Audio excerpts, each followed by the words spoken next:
Good morning, Nigeria, and welcome to another edition of What Can Nigerians Live Without? A House of Reps production. Today, apparently, it's porn.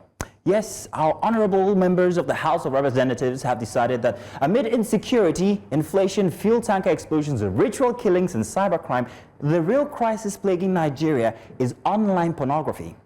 Priorities, right? I know. Now, don't get me wrong, pornography has its downsides, but if the goal is to completely stop adult content consumption in Nigeria, well, they're like 10 years too late. Because research, not that I know of personally, shows that people aren't exactly logging onto those sites anymore. The younger generation now consume content through X, formerly known as Twitter, and also on Telegram. So unless the plan is to shut down the entire internet like the national grid every 3 weeks, how exactly do they intend to end this moral crisis? And speaking of crises, let's talk about Nigerians and our sexual repression. Our culture, our religion may preach restraint, but let's be honest, the country is one of the most libidinous places on earth, second to our Ghanaian neighbors and their rice, so I hear. Now, the way sex sneaks into every conversation, our music, even our legislation, it's everywhere. We aren't even taught proper boundaries in schools, so we can't quite tell when a compliment crosses into harassment. I mean, even the Senate isn't immune. Do you guys remember when a senator openly admired Bianca Ojukwo's beauty during a screening for ministerial position? It took the Senate President, Akpabio, whom we'll come to in a bit, stepping in to restore order. So, with these societal lapses, what business do the reps have ordering a porn ban? First off, Nigerians are very resourceful people, didn't you hear? VPNs will be the first line of defense. And if that fails, I know a few people who are already gearing up to draw their own porn. What then? Are we going to start chopping off hands now? While we're on the topic of sex and power, let's turn to the ongoing saga in the Nigerian Senate. The face-off between Senate President Akpabio, that's Godswill Akpabio, and of course suspended Senator Natasha Akpoti-Uduaghan. The long-winding drama, well, it's not ending anytime soon. It's like a bed bug infestation. You think you've gotten rid of them, and then you wake up in the morning with blisters all over your body. But let's remember how it all began. Like a telenovela, when Natasha Akpoti-Uduaghan refused to switch seats in the Senate chamber, citing intimidation from the Senate President, then things escalated quickly when she aired her grievances on Berekete Radio, in what some people term one of the most boorish approach ever taken by a senator, leading up to accusations of misconduct. Not my words, that's what they said. Now the Senate, under Akpabio, they wasted no time, suspended her despite a court order prohibiting such action. But oh wait, the summary doesn't stop there. The legal battles then piled up. Akpabio and his wife sued Natasha for defamation, while she took a case to the Inter-Parliamentary Union, the IPU, in tears, by the way. And what did the Senate do? Well, they told the IPU to go mind your business, claiming it was an internal matter. Meanwhile, the Senate passed a vote of confidence in Akpabio, effectively reinforcing their stance. Now, if that wasn't enough, Akpabio countersued Senator Natasha Akpoti-Uduaghan after, again. Now, let's be clear. Natasha has had a wave of public support, but as a senator, there are certain protocols to uphold, and her actions have been questioned. Now, the Senate insists she was suspended for misconduct. But here's the real question. What about her allegations? Have they been investigated? Why is no one addressing the elephant in the room? Some opposition people have cried out that this isn't the first time Natasha had made such claims. They call on a certain time when a certain Reno Omokri had previously accused her of falsely alleging harassment. So where's the truth? Where's the investigation? Why is nobody doing that? Now, at this point, this issue has outgrown its bedroom status. It's now an international embarrassment. What does it say about Nigeria, the supposed giant of Africa, that we are nothing but a chamber full of lecherous old men, that our lawmakers, instead of strengthening democracy, are weaponizing parliamentary privileges? And why does it seem like every time a woman in power speaks up, she is dismissed, ridiculed, or penalized? It's sad, really, that this has become the most talked about issue in Nigeria over the past 2 weeks, believe it or not. It's really shameful that this matter has dragged Nigeria into the mud regarding our sexual culture. But maybe it's about time we actually had these conversations. Because from this single incident, bigger questions are emerging. Like, what does this say about power and gender in politics? Why do we shy away from discussing sexual misconduct in professional spaces?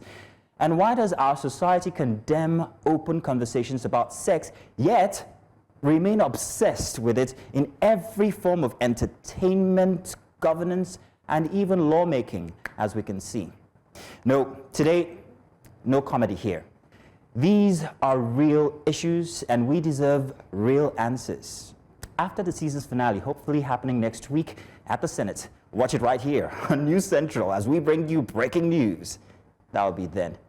In any case, let me welcome my co-host for today. You might have been to Melbourne, might have been to Dubai, but you've never been to the happiest city in the world. It's Felicity. Isale Wike. What an introduction. Hi, Felicity. Hi. Good to have you on the show today. I'm so excited. You can tell already, can't you? I am Came out in my excited, Saturday a tiny best. bit, but I mean, the presentation you just made, it's worrying. It is, isn't it? Yeah. I mean, what do you think about it? What particularly hits you? Banning porn, for instance, you said it, our priorities are missed.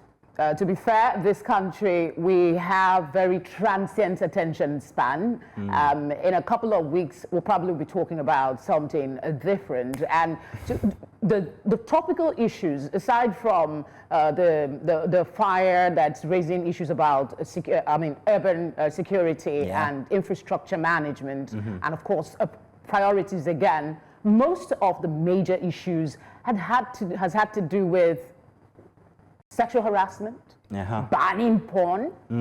It's unfortunate. That's what's top on the minds of legislators today. Very unfortunate, like you said, but when I get there, we're going to talk more about this. Thank you very much for joining us to make Weekend Breakfast Radio, or rather television, great again.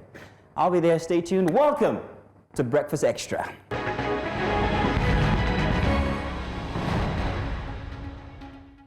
Welcome once again to Breakfast Extra. I mean, Magazino did give me a warm welcome. I'm holding forward Judith, and we're going to take on a lot of issues today. There were multiple important stories this week. We'll begin with a devastating gas tanker explosion on Otedola Bridge that has reignited concerns about urban safety. We'll then explore the controversy surrounding the movie Gangs of Lagos portrayal of the Isale Eko culture. Agreements have been reached and apologies are expected.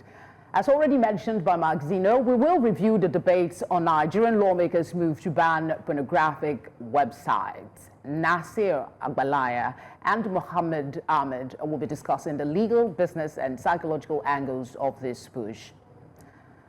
In Lagos, the government is pressing ahead with its Makoko redevelopment plans, ordering residents to move away from power lines. We'll also take a look at the political drama continuing in Rivers State. I mean, the drama was something, seeing the governor and his entourage kept away from the nationalists, locked out. I don't know if there is a precedent to that in this country, Maxino. Locked out is the word. But then again, both sides, if you ask me, are playing a game of what I do not know.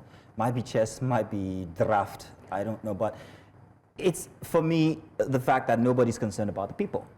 The elephants are fighting, the people are suffering, and nobody's concerned about that. There's the mountain of, we're doing this, I don't know if you saw the comments about the governor. There's a mountain of, he's here because it's always the people first. But there was a 48-hour window for him to present that budget. Well, I just feel the assembly is being petty, Felicity, to be fair. 48 hours, if you have to re-present a budget, note that you're going to have to rewrite everything, do your stats and all of that. I don't think 48 hours was But was really there a enough. communication? Both sides, I'm not holding forth for anyone, because when we'll have the time to talk about it, we will. Both sides are at fault, right? Was there a communication from the governor back to the assembly to request for more time? Yeah. There was just apparent silence until he was ready, and now he wants the assembly to respond to him. And we know how petty they've been so far with all the them, drama. including your uncle. Oh, sorry, no relations. Don't Not you related? dare. Is it weekend? Don't you dare. No? I cannot, not even in the next lifetime, be related to Ooh, that's somebody bad. as controversial as that. But he is a force to reckon with. Oh, if yes, you there is ask no me. questioning. You know, we're talking about facts. the FCT minister, my uncle, with a very familiar mustache. I'll leave that to you to find out where it's from. Let's do the dailies now, shall we, Felicity? Yeah. We're going to be starting from the Daily Independence. I'm hoping I can find it here on my tab. I'll have that up on your screens for you right now. The Daily Independence got these headlines there for you. First big one that hits your screen is the Celebrating Landmark Achievers. A picture of all the icons there that you can perhaps maybe go through. And at the top, Nigeria producing more graduates than available. Jobs Senator Nwogu laments. Also, appeal court stops reinstatement of Lamido Sanusi as Emir of Kano. And actors should earn royalties from successful films. I mean, that should go without saying. Having a little sojourn myself into a bit of movie and production, I think that I'm owed a couple of bucks, if you ask me. I don't know. Royalties for news, you think, perhaps? I don't know about that. I don't know about what you have all the trappings of a great actor, though. Oh, thank you. You're welcome. All right, let's take on the Punch newspaper. Let me see if I can find that quickly. The first screamer here is Buhari's ex-ministers lead APC defection train to SDP. The riders are 10 former senior ministers set to move with loyalists. And then we have, is that OPC bloc or CPC bloc that may exit APC, campaign against Tinubu. Politics is always interesting in this There's a lot country. of movement happening in the past couple of weeks. El Rufai, well, I foresee plenty more movements between parties. It's not new, It's not really, new, I know, and I know. nothing. I don't think personally, I don't think it's newsworthy because politicians are. Okay, the word that came to my mind now. It's not present for TV. But there is another one there. A Dangote refinery gets fresh crude cargoes from NNPCL. And again, we have the Fubara fiasco re-echoed here. Fubara in limbo as lawmakers suspend sitting indefinitely. There are other interesting stories there. A little bit on the Mohbad saga. We have how Mohbad died after I treated him. Nurse opens up in court. Well, she found herself in a pickle, unfortunately, to be met with such a personality and having to, well, I don't know. Unfortunate for her, unfortunate instance altogether. Unfortunately, too, we can't take more than just the two front pages we have taken just now. Do bear with us, because we've got such interesting conversations up ahead and we want to get to it already. So let's end this for the dailies and start up with our very first conversations inside of Breakfast Extra. Once again, you're welcome. Welcome to our very first big report this morning. Now, a devastating gas tanker explosion rocked Lagos, leaving a trail of destruction in its wake. The inferno, which erupted in the early hours, claimed multiple lives, reducing 4 buildings to rubble and also destroyed at least 15 vehicles. Witnesses described scenes of chaos as flames engulfed structures while emergency responders scrambled to contain the disaster. The tragic incident has reignited urgent conversations about safety regulations, urban planning, and the looming risk of fuel transportation within densely populated areas. With residents counting their losses and authorities launching investigations, the key question remains, could this catastrophe have been avoided? As Nigerians demand answers and better safety measures, our correspondent Ni Hamani was on the ground to cover the unfolding tragedy. Let's take a look at that report. Tuesday's gas explosion around the Tedola Bridge left a devastating aftermath of utter destruction. The scene was littered with charred remains of vehicles and tricycles, a heartbreaking sight for mechanics whose workshop was engulfed by the flames, destroying their livelihoods. What's the next step for you? There's no any solution for me to feed my family again because I have 2 married there. So where I want to start. And all this matter we are talking about, we collect this higher purchase from people, and we don't have any opportunity anymore. As this thing was happened to us now, the owner will stand and want to collect his own money. You mentioned that you saw the gas tanker coming from a particular gas station. What's the name of the gas station, and have you been there this morning? We don't be the gas station this morning because I can't go to another person's business. All right, what's the because name of the gas station? second coming. In the early hours of Wednesday, firefighters continued battling pockets of fire and dousing the vapor still oozing from the tanker to prevent reignition. A grim reminder of the intense heat generated by the explosion. The affected buildings, including a dental clinic and a residential building, were barely recognizable, testament to the sheer force of the blast. The recovery process concluded. Evacuation began. One body, burnt beyond recognition, was pulled from the scene, raising the fatality toll to 4. While road signals indicate this corridor prohibits strokes, contradictory comments emerged from officials. It came at a time when many are going home. Are you getting what I'm saying? And of course, there were signboard, which of course a gentleman would know that heavy truck does not ply this area. I don't know who did that. I don't know who did that. This road is built to accommodate trucks. You have business owners along. Where do you want them to go to? You understand? You have business owners along here. So where do you want them to go to pass through to their business premises? The bridge is not affected. This is just a parallel, a service lane to the bridge. The bridge is intact. You can see no flame. Subsequently, the evacuation of the gas tanker commenced. Under normal circumstances, we ought to have removed it over the night. But because of the nature of the tanker, I think it was loaded with gas. We have to prioritize safety. That was why we gave some time for the recovery. I assure you, in the next 2-3 hours, this thing will be off here. The tankers remain mounted on the excavator, served as a stark reminder of Tuesday night's tragedy. Traffic management measures were implemented as police, firefighters and emergency officers worked tirelessly to manage the situation and ensure public safety. In Lagos for News Central, Igbalani Omoni. Thank you, Ni, for that very, it's heartbreaking, really, because if you hear the background to this, February 22 wedding, a couple passed on in this inferno, and people are just wondering why, and then you're talking about those who lost their livelihood. Sad. And then, of course, there's the conspiracy theorists. I heard we'll about go that. there. Yeah. Let's bring in our colleague now, Ni, who has been covering the fire, to give us further insights into his findings and the broader implications of the disaster. Ni, it's good to have you on Breakfast Extra. Is there any update on the investigation so far as to the cause of the inferno and perhaps any punishment for negligence?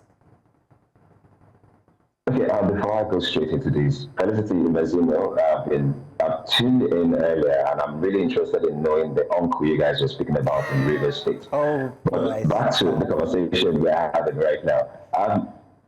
We tried getting some information about what caused the inferno at some points from officials, and what we could gather on ground was that the tank driver was just delivered his products across the CMD road and was navigating from the CMD road, trying to connect back to the Berger road when he lost controls of the brakes. The tanker had a mechanical issue, and he was trying to maneuver to curtail it from spiraling down or breaking down or even causing any sort of accident. However, he did his best, but his best, as they say, was not good enough. And while he hit the covers of an adjoining bridge that connects the CMD road to the other underpass, which goes back to Berger, the tank behind him, unhinged from the hook, started rolling over, hit an oncoming vehicle.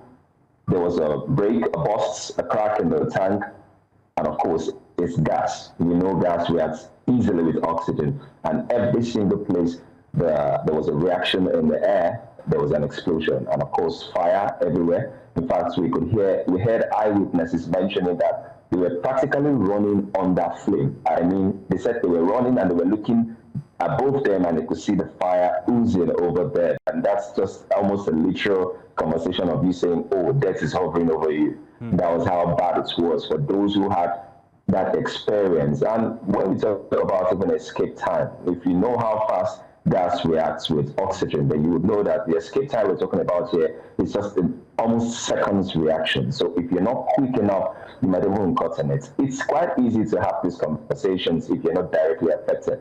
Until yesterday when I was speaking with a friend, he just told me he was driving away, just going towards Alausa, and he just picked his vehicle from that mechanic shop. Wow.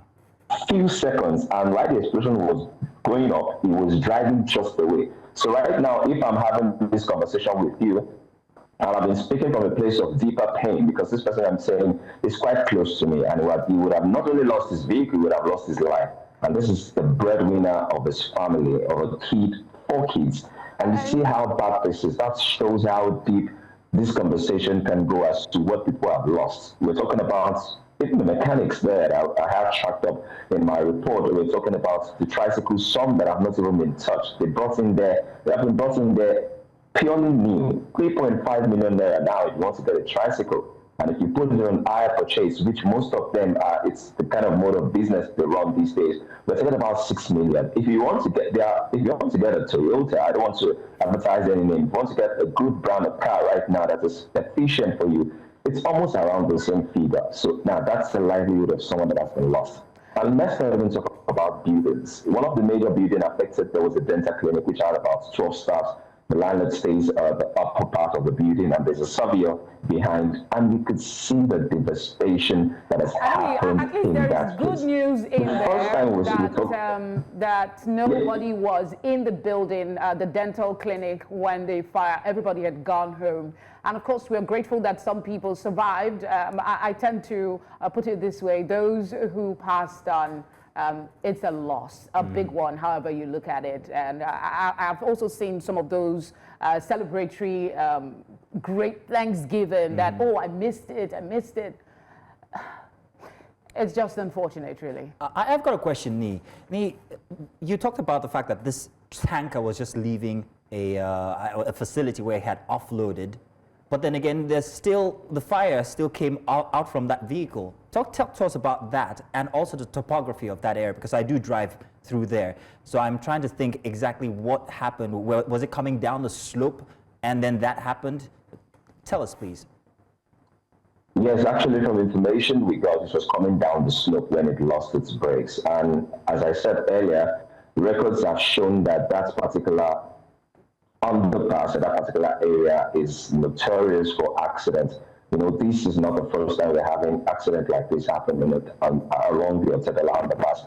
It all began heavily in 2017, then in 2018, which was the biggest one yet, where the explosion took out about 51 vehicles and there were loss of life. And from there till today, 2019 was worse. 2019, I think we had about 7 major accidents just in Otedala, just around the Otedala bridge alone, and 2020 was not left out. About 4 to 5, 2021, same. 2022, a little bit of reduction. 2023, I think we had just about 2 accidents around that place. 2024, we had just 1. And 2025 here, we had, in fact, what had happened back in January around that same place, but lives were not lost. Before this one, we had a match. So it's a question of what exactly is wrong with this location. I'll first start with the signboard I mentioned in my report, because that was my first sight when I saw that, because the sign evidently says no trucks are allowed in this area. But of course, you've seen the contradictory comments officials have made. In fact, the controller of works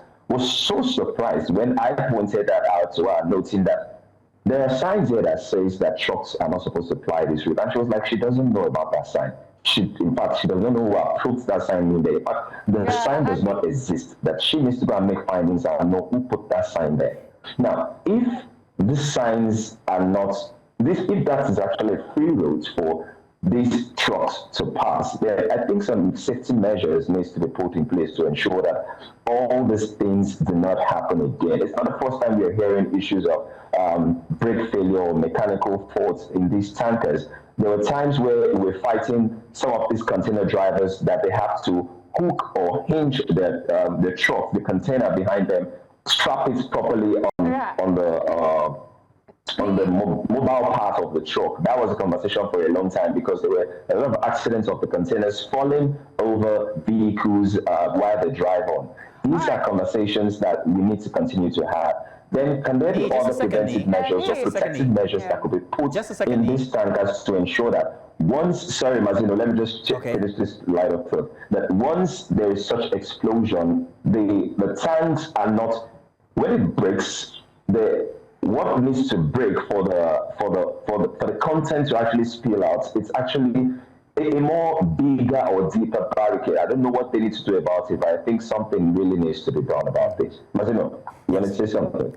Yeah, I was actually going to say, I read a bit that the Federal Road Safety Court said they're going to put clearer sign. That particular call, considering the way that trucks are fashioned, it's not an easy navigation for some of them. Before we even talk about the technical issues that are there, and like you rightly pointed out, there were signs that those trucks are not supposed to ply that particular routes. There are a lot of issues to look at, and the devastation we just saw on the screen of vehicles. People are going to have to start afresh. Was there any comments from the officials, government officials that came to the scene as to maybe some recourse for those who were affected, especially those who are artisans, like those who use keke, tricycle, we call it here keke, for their daily living?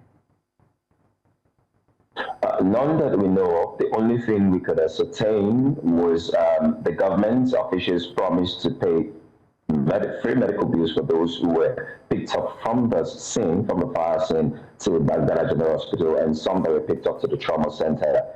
We reached out to some of the families because we have other correspondents that also went there, and they said they were receiving treatment adequately.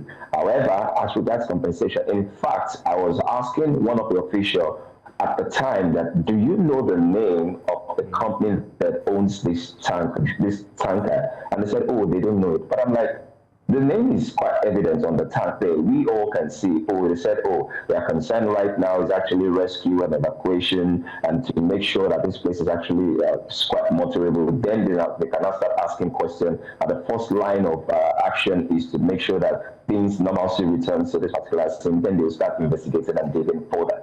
Now, these are conversations we need to ask. As you heard one of the mechanics there mentioning that the name of you have a lot of information on this, but we also know, yes, we also know that we've not heard the last of it.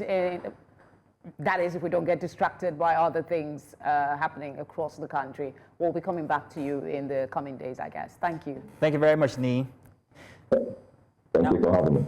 You're welcome. We're going to take a break now, and when we get back, something very interesting. If your movies are something that you really enjoy, we'll be talking about something that was really big a couple of years back. Gangs of Lagos, and, well, the implications of making that movie using culture. We'll be back. Do stay tuned.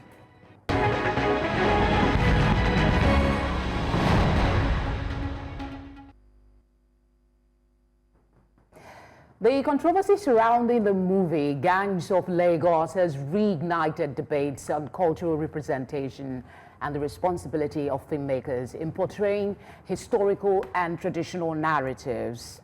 The film, which debuted on Amazon Prime Video, received backlash from descendants of Isale Eko, who accused the producers of misrepresenting their heritage and associating their revered Eyo masquerade with gang violence. Now, following a lawsuit, a court ruled that the producers must issue a public apology for their misrepresentation, acknowledging the cultural sensitivities surrounding the depiction of Lagos historical traditions. The Eyo Festival, deeply rooted in Yoruba culture and custom, is not a symbol of criminality, but rather a significant cultural event that honors ancestors and celebrates transitions in leadership. Many Lagosians and historians have argued that the Gangs of Lagos perpetuates damaging stereotypes, fueling misconceptions about the Isale Eko community. While the filmmakers defend their work as fiction, the backlash has sparked broader discussions on the intersection of cinema, cultural integrity, and the responsibilities of storytellers in Nigeria's growing film industry. Absolutely. So given the strong reaction to Gangs of Lagos and the legal ruling against its producers, we'll be speaking with a movie producer, and well, two, to make it so. But first, let's take a look at a package which we ran through the week here on News Central. Nigeria's commercial capital, a city steeped in rich cultural heritage. In its beauty and splendor, a controversy erupted over the depiction of one of Lagos' most revered traditions in the Amazon Prime movie Gangs of Lagos. Kadara, destiny. Who decides where we are born, the life we have?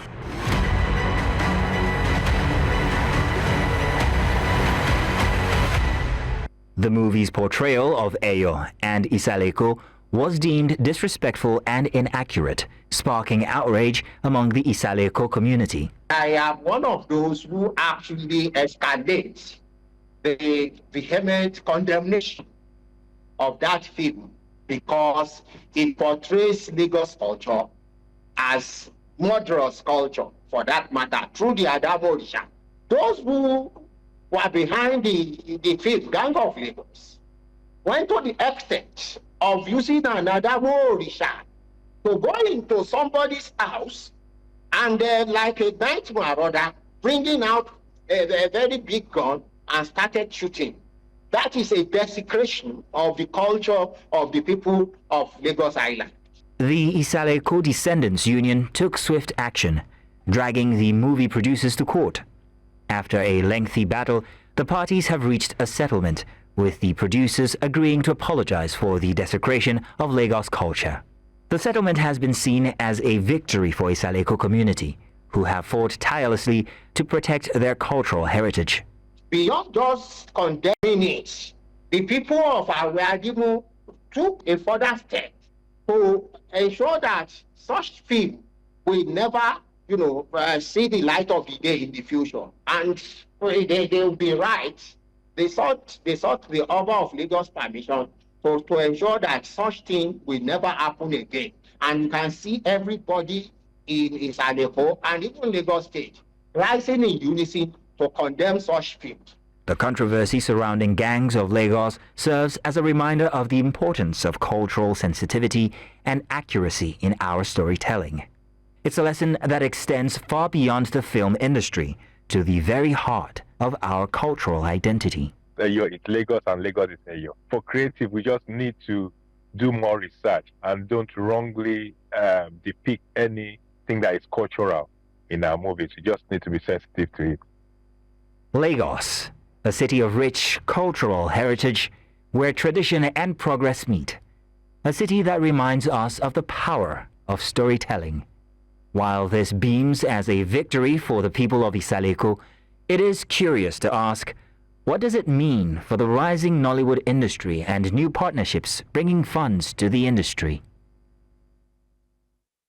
See, I hate hearing my own voice, to which Felicity had a response from earlier, and you said... For somebody who likes himself, I'm pretty surprised that you don't like to hear your own voice. Felicity, that is not true. In any case, we're joined now by Kewe Ogunje. He's a movie producer and also CEO of K-Minds. He's going to share his insight on navigating the delicate balance between culture and cinema. Kewe, you're welcome. Thank you very much for joining us. Thank you very much. So, what's your take on this now? Culture or art? Where do you stand? How do you see this, everything that's happened so far? As a creative, I'm a little bit drawn aback, to be very honest. I am, in a very positive way, disappointed at the mindset of the people. And I'll cite this example. I started craving to go to the Vatican City because of movies I had seen.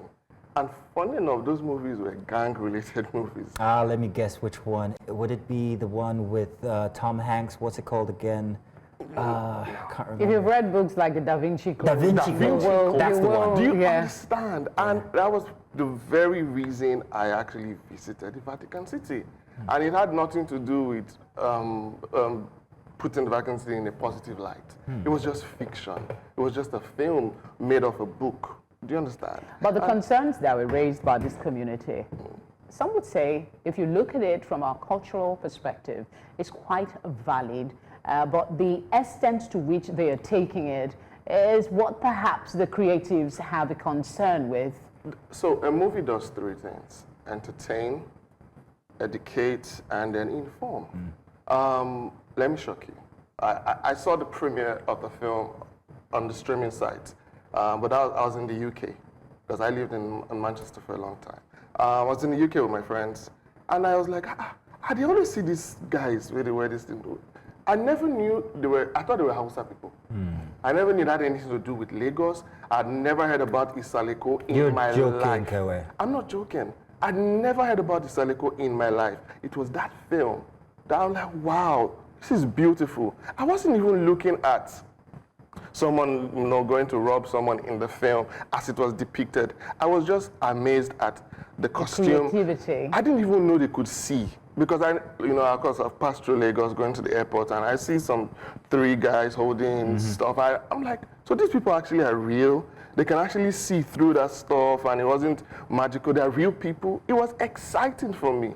And then months down the line, I'm reading, oh, there's a community. The curious thing is, I haven't watched the movie. You should. Now, the point you should calm down now. Let me tell you, I will watch it now because I am curious as to why a creative expression is causing so much control. I understand because of our unique circumstances, but let's not look at the controversy for now. Let's talk about the fact that there's been some agreement made.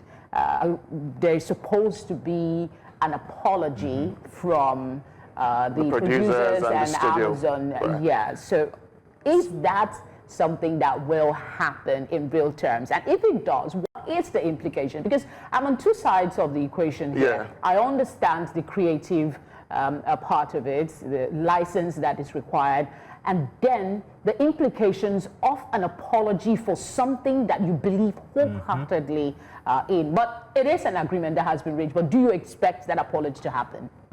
I think the apology has already happened. It will happen behind closed doors. There will be some exchange of physical apology and then the ones in the dailies and the rest. But I feel sad that what that would be, it would create a precedence for other people to be stifled, creatively stifled. Now, I come from Warri. I'm a Warri boy, just like Mazino. It's from the Niger Delta. You're a film girl. Yes. Okay, so we're correct here. Now, with this here, you know what Burna Boy say? You go explain tire. Because there's no explanation. There's no right, there's no wrong. The producers, for all I care, can just say it was a costume. They never mentioned Eyo or something in it, as it might be. Do you understand? And it was beautiful for me to watch. And I didn't see it from a negative angle. I saw it as entertainment. All the people involved in that film, from that movie, they became bigger stars. The producers went on to create bigger gigs. The world. So I have a white girl, Emily Fish. Shout out to Emily. She's coming to Nigeria in August. I think there's supposed to be a festival that would bring your people out. She's just coming to snap picture with these guys. It is based on this film. Look at the tourist attraction. Good publicity. Because I am going to watch that movie. You should. The first chance I get. Now, Felicity and Kewe, one thing I also wanted to point out was it's not the first time a movie is actually attracting such negative response from people who feel very vested inside of that culture. Not even a Nigerian movie. Let's take a look at The Woman King. That was called out for misrepresenting the Dahomey people. Yes. And also, we got to learn the fact that the Dahomey were actually responsible for most of the slave trade that happened inside of the Benin Kingdom. Yeah. Now, what advantage can be taken from this? You've already told that you're going to see it. Perhaps a lot of people are coming here to take pictures like Fitch. What's her name? Emily Fish. Emily, hi. But then again, onward, what's going to happen to the Nigerian movie scene? Noticing that we do not even have a way of curating our culture, curating our history, but the movies are doing that for us. It makes you curious, at least.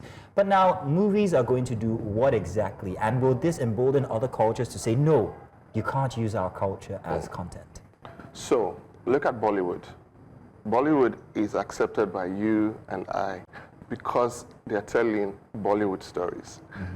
Are they trying to tell us now as creatives in Nigeria that we should start telling American stories? Or we should start telling purely fictional stories? Knowledge is not new. Knowledge is just improved on. And we have these stories. These are knowledge base, these are stories that we've grown up to listen to, meets and different things. We must tell them. The creativity that's being stifled now would affect every aspect of entertainment in Nigeria. Do you think a disclaimer, would a disclaimer have been okay, maybe at the beginning or at the end of the movie, perhaps? Yes, I think that would have been... It's a mindset thing. It's a mindset thing. I think we're getting... I mean no disrespect. I'm trying to be, as a worry boy, I'm very vocal. I'm trying to be as diplomatic as I can. It's a mindset thing, and we really need to re-educate ourselves, reorient ourselves that sometimes A could just be B, C, D, E, F, G.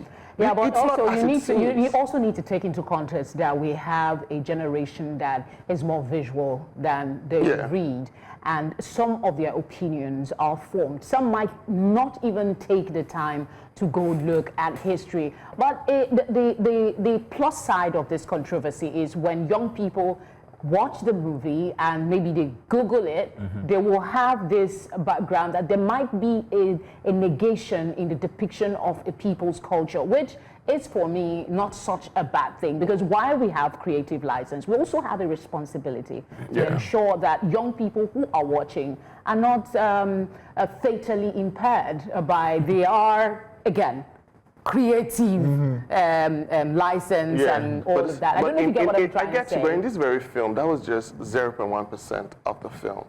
The other things that the film did for the Lagos community, the Isale Eko community, they didn't say it. E.g. the vibrant lifestyle of Lagos, the beautiful nightlife of Lagos, the musical aspect of Lagos. Family, the community. One thing for sure, if you're not in Lagos, you want to come to Lagos. Exactly. Lagos has so much culture, the people, because of the, I live here, I didn't even know Isale Eko was a thing. Do you understand what I mean? Now you might want to go to the community. Well. I bet you would. And this is making people scared. Do you know that there's so many stories people cannot tell? E.g., IBB is still alive. A lot of creatives want to do a film about IBB. Just like the book. I thought it was already one. They did one, but from the 70s. Oh, sorry, from the. It wasn't. No, they did one recently that A&R was like the lead. He played IBB. But they did this story in such a way that it wasn't the history that we've read. Exactly. Come on, I've followed politics since '93. Kewe, Felicity. Yes. Speaking of history, there was a study that found out that we are actually bending history. Yes. We're bending history because of the internet, because you can scrub your history and replace it. And this is what people, other generations are going to find when they Google things up, or whatever they call it, whenever their time is. I have a contrary view. I do not agree with you. Oh, this is a study. It's facts, yes, there are plenty of studies. Someone else will have another study and tell you the internet, there are limits to what you can expunge. In this case, however, they say that you could say Obama was vice president, and if you continue to sponge or scrub that, it becomes part of history. So is that a consideration? The argument I was putting up. Exactly. Yeah. So is that a consideration here? Is movie actually scrubbing our history? Could it work in that effect? It can't. It can't. It would always tell history the way it is, or the way it was. You can't scrub it, because at the end of the day, how many? Okay, on the internet, for instance, Nigeria is just, our involvement in the internet is less than 5%, the whole internet space. How many history can we scrub? Can we manipulate to make it look good? Because they say, okay, tell your stories to sell Nigeria to the world. But how many stories would sell Nigeria to the world if it's not told well?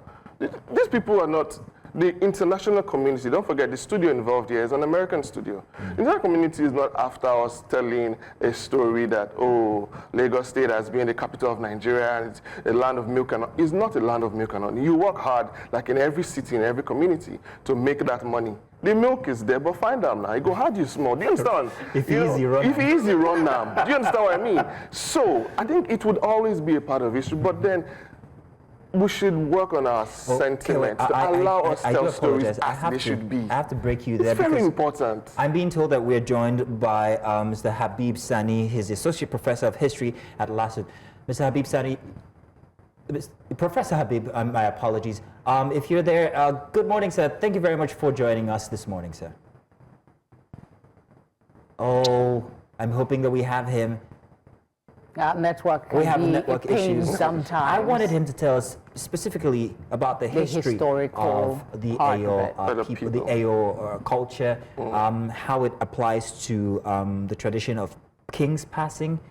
I'm very sketchy on it. This is why we actually invited him over to tell us. I would have loved to hear it as well. Again, I always try to look on the bright side. We won't be talking so much about these people's culture and their traditions if we don't have this theme. So can we look at it from the perspective that it's pushes conversation, argument, brings culture to light. We talk about promoting our culture. This is one way to do it. Exactly. I mean, credits to the traditional ruler who came up with that suit. He was doing his job. As a custodian. Yes, as a custodian. Have you seen the movie 76? Yes, I have. It's a Nigerian movie. Yes, I have. No, you guys are giving me lists of what to watch. I prefer to read them. It was done by Izu Ojukwu. Do you know he was flogged a lot for that film? Yes. But guess what? That was the film that made me even like Gowon. I didn't even know who Gowon was. I liked him in that movie because, for me, the way they depicted the Gowon character, it was someone who had his head above his shoulder. He could think straight, irrespective of the military and how, forces that be. He could think straight. And I just fell in love with him. I fell in love with the coup stories. I fell in love with everything about it. When you say you fell in love. Once again, we're going to try and see if we can get Professor Habib Sani with us here over the internet. Professor, you're welcome. Thank you very much for joining us, sir. We hope that we can hear you this time. Unfortunately, yet again, networks aren't letting us. But, Kewe, let's talk about the fact that this movie has brought about this attention. It's trending right now on Twitter, by the way. So, hey, woohoo, gangs of Lagos. And woohoo for the Yoruba culture, because now we're more money for the producers. Then again. And the actors. Now, using this as a template, using this as a unique feature in getting word out there, people are now focused on this culture. What can we do? How can producers like yourself take advantage of this factor, this nuance, to get attention to places that need attention? For instance, I believe that a movie on Makoko would be epic because it's such a beautiful, unique place. It's Lagos, but there's it's been Venice. Plenty. I did one as well. It's not like a documentary. Yeah, not a movie, but there are plenty tales of what has gone down in Makoko. Perhaps it would be a story around the settlement itself, how they came there. But they are being gradually displaced. So who will be telling We're talking about stories? that today. But what do you think about this as an instrument? It's a good thing. I'll shock you. There's been a film on the Makoko community called City of Bastards. Guess what? From censorship to one issue or the other to history being not properly told or not properly researched. It's not been released. It's not been released.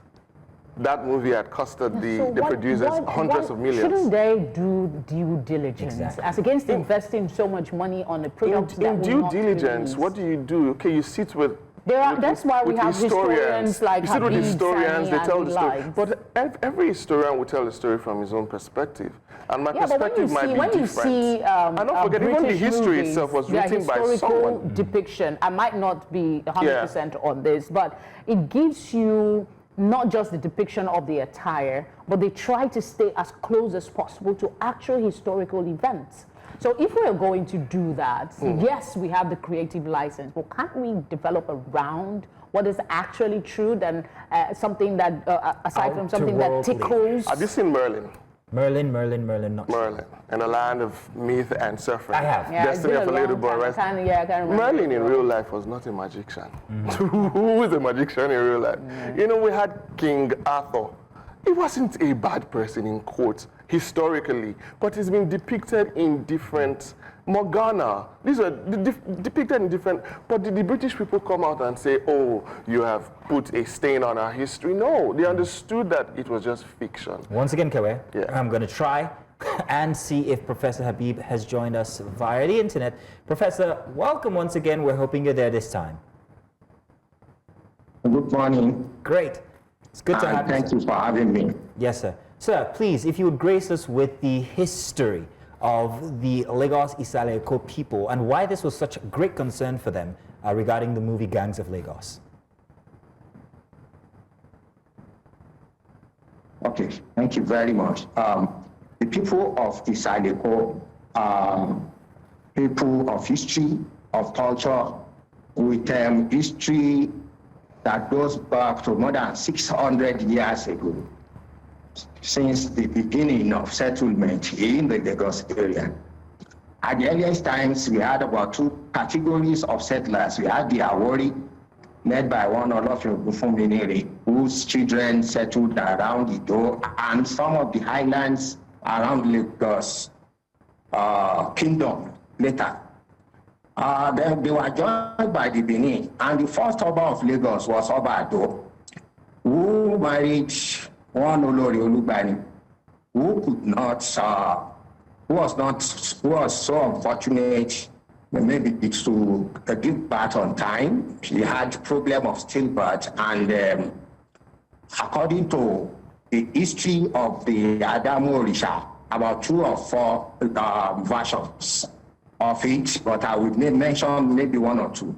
One of the accounts relates that when the woman could not have a baby, when she was having stillbirth, the Oba consulted the family,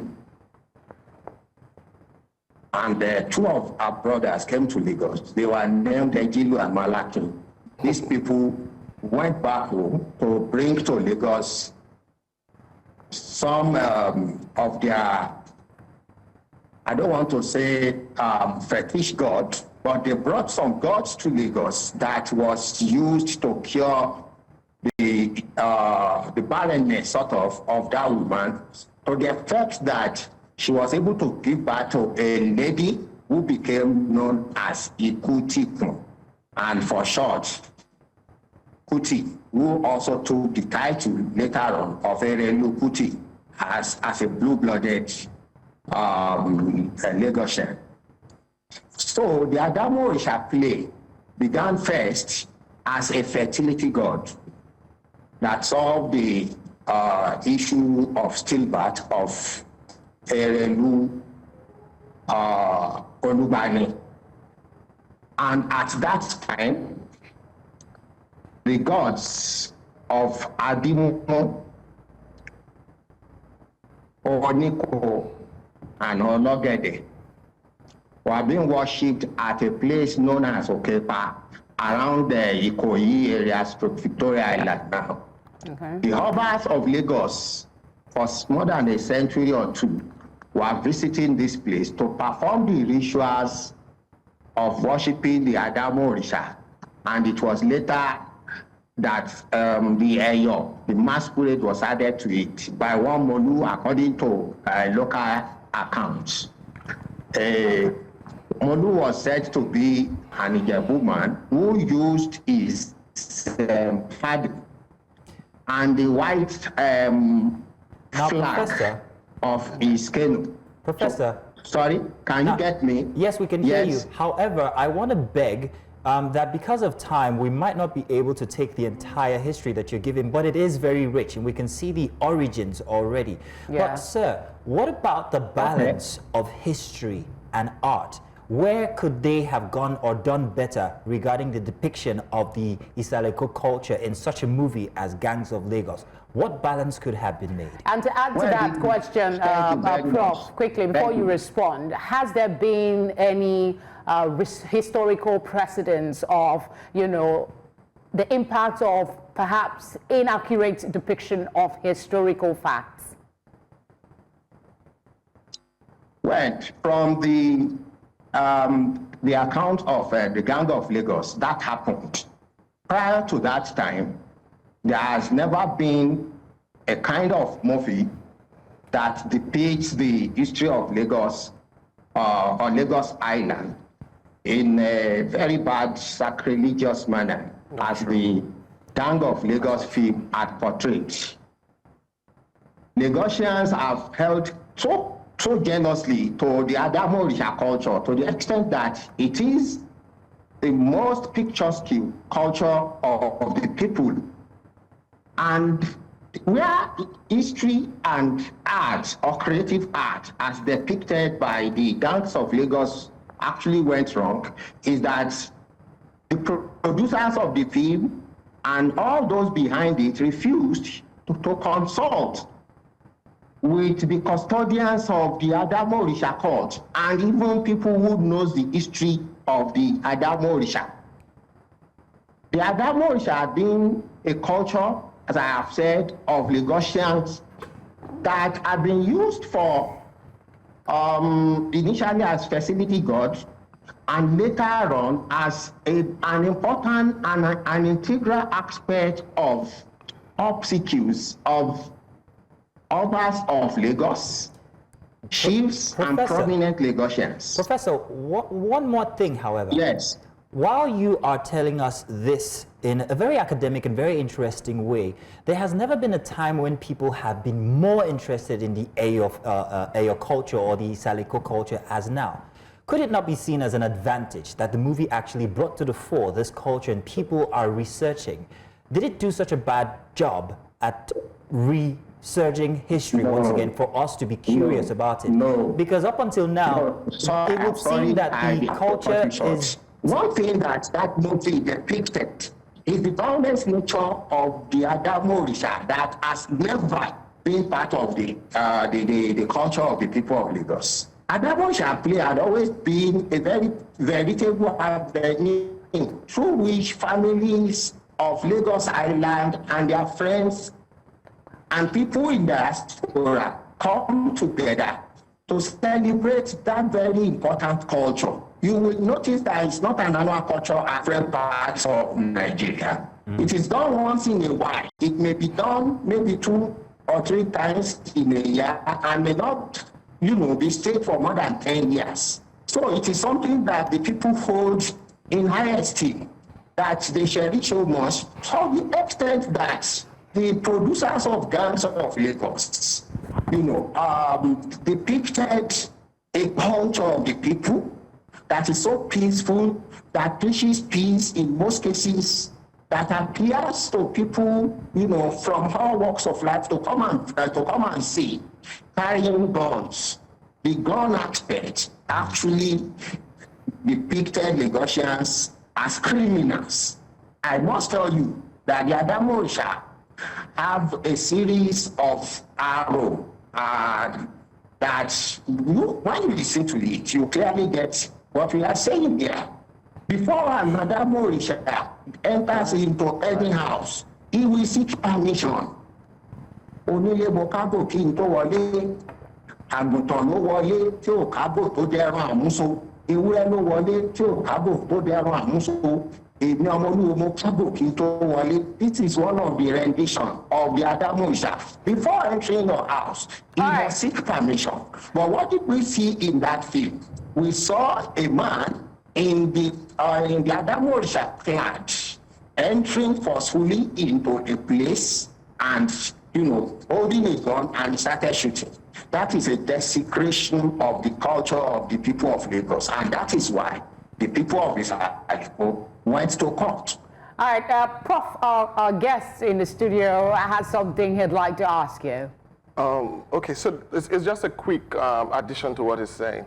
Now, he said the film painted Lagosians in a negative light. I'd just like to add, Prof, that going into the mindset of the producers, Jadi Oshiberus and the Lala Kingdom Jews, they didn't depict Lagosians as criminals. They had a fictional character that was a criminal in the film. And even in the place of history, we've talked about the balance of historical accuracy in filmmaking and culture. There are places for creative license, creative fluidity, to make a story sweet. If I'm telling a story about Abacha, for instance, I can decide to paint Abacha as a saint. That's my story. That's my fictional addition to whatever is on ground. I understand you might say they should have come to take some sort of permission or structure their cultural knowledge very well before, but it is fiction. And even at the beginning of the film, there is something that said, oh, the characters here are basically for fictional purpose and for the purpose of entertainment. Do you understand? Because I said to them that we're going to spend this entire, but I respect where you're coming from. I respect and love the culture that was depicted. The person with the gun was just a fictional character, an actor that carried a gun in a costume. And I'm very sure they would have stated this. But then if the costume has the historical naming to it, I respect that, and on behalf of the people, we'll say, okay, we are sorry. But they just wanted to entertain Nigerians and also show the vibrancy of the Isale community of Lagos, which I want to be a part of after that film. Okay, because creative license allows for a little tweak here and there. Yes. Prof, so Monotop's 12 years a slave. Come on, they adjusted the story. Okay, how can creatives find a balance between the license that they have to invent things and ensuring that there is no damaging distortion of history?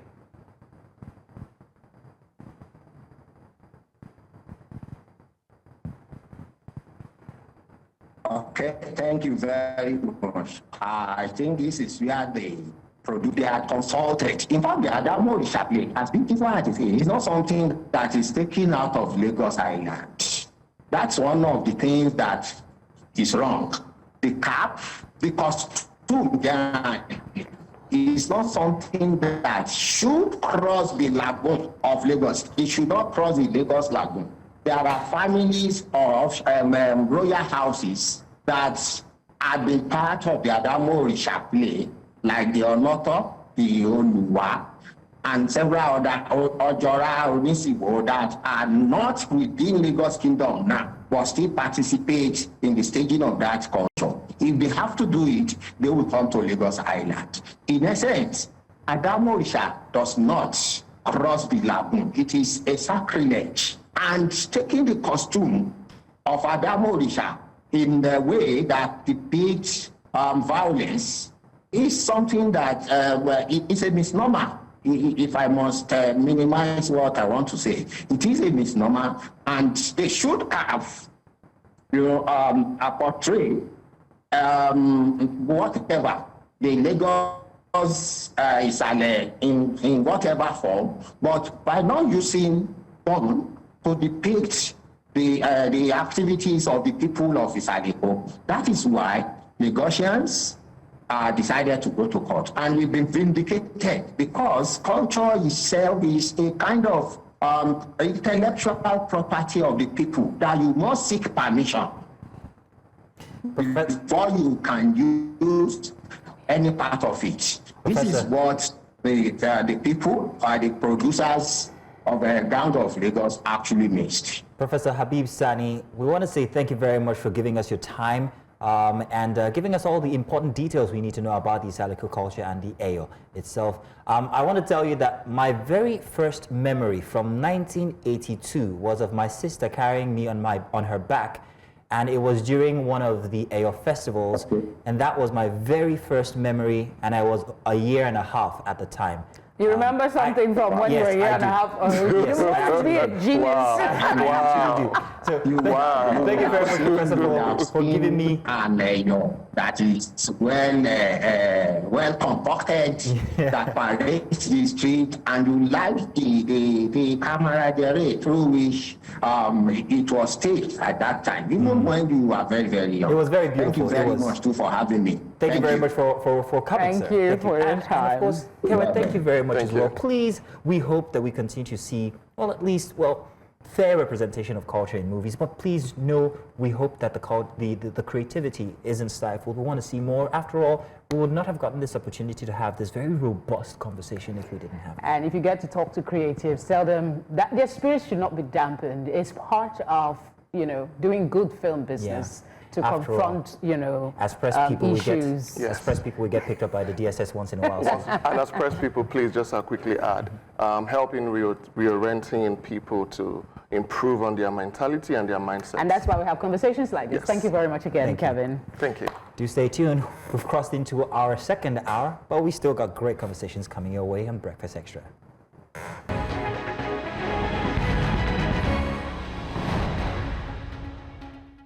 Welcome. Now, this is supposed to be our first big story, or is it the second? But I'm going to do something totally unusual, as I'm going to be going back to our previous conversation where I said that my very first memory was from 1983 when I was a year and a half. People have objected, and in the studio here, before I introduce them a second time, I have Mr. Nasir Agbalaya, and of course Mohammed, that is Mohammed Ahmed in the studio, and they counted me, especially Nasir. I did have my first memory from when I was a year and a half. But you said something very interesting, Mohammed. What was that now about the quality of memory? Okay, thank you. And once again, good morning to... Oh, don't worry, we haven't started. This is just outside the script. All right then, that's fine. What I said was that memory would be in a continuum, and you could have the long-term memory, the short-term, the episodic memory. Now, the quality of a child's experience determines whether positive or negative, determines how the child recall the experience. Now, before a child is 6 or 7, the higher order thinking faculty of the child is still underdeveloped. So when a child faces a challenge or a problem, the way the child can actually process or manage his or her challenge or frustration at that time is to fall back on positive emotions that are stored in his repertoire, which would mean in his memory. So a child with quality childhood experience, play, most importantly, quality home climate, would have a reason to fall back on those memories and reinforce these memories. Yes. So it is a slippery slope. It is an argument that we can have all day. The quality of my childhood then was very, very good. Okay, thumbs up for you. But I can't remember what happened 3 weeks ago. Not to talk about what happened when I was 1.5 years old. Ladies and gentlemen, back to regular programming now. Welcome inside of our big story. Now, the Nigerian House of Representatives has intensified efforts to regulate online content by calling for a nationwide ban on pornographic sites, citing their harmful effects on societal morals and mental health. Now, lawmakers argue that unrestricted access to adult content is contributing to the erosion of family values, rising cases of sexual violence, and an increase in addiction-related disorders among young Nigerians. To enforce the ban, the House has urged the Nigerian Communications Commission to mandate internet service providers to block access to such websites or face strict sanctions. However, this move has sparked resistance from digital rights advocates and also telecommunications operators who argue that outright bans are ineffective and could infringe on citizens' digital freedoms. Many critics point out that controlling access to adult content requires more sophisticated solutions such as parental control and also awareness campaigns rather than blanket censorship. So, today we are going to be having this very interesting debate over regulating pornography and, perhaps maybe seeing what the lawmakers attempt to do as it has reignited discussions on morality, digital rights, and also mental health. Okay, we've already introduced them, but for the purpose of emphasis, we have our colleague here, Nasir Agbalaya. He is the lead of the business desk here at News Central. And of course, Mohammed Ahmed, you've already heard him speak. He's perinatal anxiety and depression coach and CEO of Blackmore Consulting. Gentlemen, it's a pleasure to welcome you to Breakfast Extra. I'll start with you from a business and digital policy perspective. How possible is it for ISPs to block these pornographic sites in Nigeria? It is possible, but will they do it? It's about the profit margin. See, these individuals have been clamoring for a review of their tariffs for some time, and they got just a small reprieve there, which we all know how it is. We are feeling it already. So now asking them to now block some sites, you're just telling them, okay, stop making money. Now let's not forget that these individuals who make them are not mostly in this country. The few that do make them here can still channel their output to the target audience, who primarily is not even here. I mean, look, let's be realistic. The Naira, the Euro, the dollar, the earning power is quite different. So most of them, if they are here, would rather export their content. It's not for local consumption. So that is where they will make their prime. Of course, they just use the local data to upload and target Americans, Europeans, or maybe Asians. And even Nigerians too. We have VPNs. Exactly. See, VPN is something which they, of course, the ISP knows that, yes, the average undergraduate or even secondary school graduate can have access to VPN. So if they're not restricting them, they are just wasting their time practically. The individuals involved will still go after. It's an addiction for those who are involved. And with that, addiction is something which you cannot curtail with bans. You need to educate the person involved for him or her to change that lifestyle. It's a mental thing. It's not a VPN thing. It's not a ISP thing. No, it isn't sanctions that you help the person to overcome it. The way you came in made me wonder just how much porn do Nigerians do? We have no real data for that. And now what does the data say? No, we have no holistic data for that, because it's not something which, say, Nigerian academia or even we in the mainstream media usually go for. So because of that, there is no repository for us to get that data. But it's quite an interesting discussion where, I mean, someone could even do a master's or PhD thesis on that. But in this country, nobody wants to do that because of the same morality factor.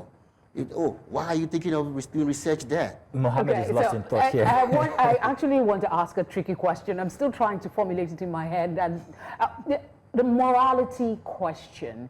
On the one hand, people would say that to some degree, it's better for somebody to go watch something, relieve themselves, than commit crime. On the other hand, you say this is encouraging some kind of misbehavior in society. So is it porn that is responsible for the moral decadence we have? Or there might just be a flip side of it. Some men, if you ask them, I have asked at some point, and they said it's like a relief to watch something and go to sleep. So if there is a plus side to it, I don't know. Mohammed does. Mohammed, can you?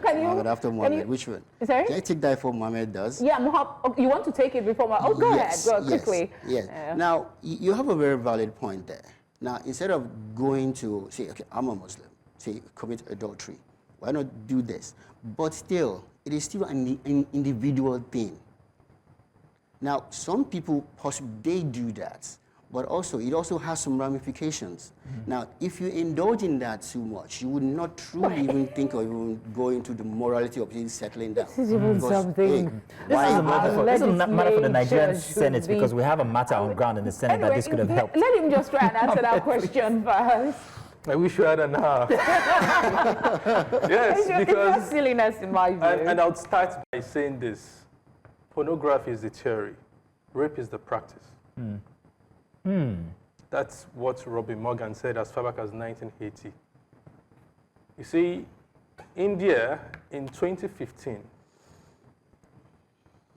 blocked over 800 porn sites in their country, including child pornography, uncensored, unconsented sexual engagements, and with that alone, the cases of rape in India drastically dropped.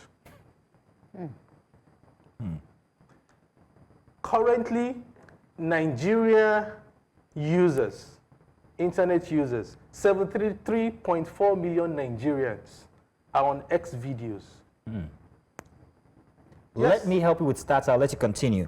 Stats here. Most visited websites on mobile by Nigerians, June 2024, at the top, Google, because you need Google to go there. At number 2, X videos, with 52.02 million visits. At number 6, XNXX, which is another one, with 28.16 million visitors. Somewhere in there is Bet Niger and the rest, but yeah. Now, if you look at the statistics, it's scary from the mental health perspective. I'm a therapist. I can assure you that of every 10 youths that come into therapy, especially male, in the last 1 year, 9 of them is addicted to pornography and is begging for help. And these are youths that have money, they are in tech, they are very much resourceful, but they're still struggling with productivity. How does this take away from productivity? How? Why are you looking at me funny, Nas? It's a lot. It's a lot. It depletes your positive psychological capitals. You see, addiction, what addiction does is it leads to instant gratification. What is porn? It is just an avenue. You are exposed to content that arouses you sexually. And arousal, there's a way your neural pathways are designed. Once you are addicted to that pattern, you want everything now. So, and behavior is transferable. Why do we have aggressive men all around? And you're attributing all of this to the accessibility of porn sites? It is. It is. Okay. I wouldn't want to argue with that, but personally,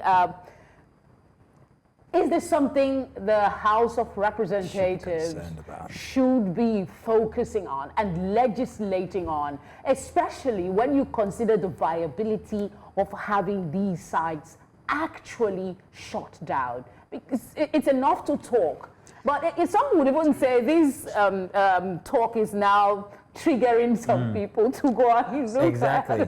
I wouldn't think, I don't think they can actually shut them down, but block access in a particular territory, very, very possible.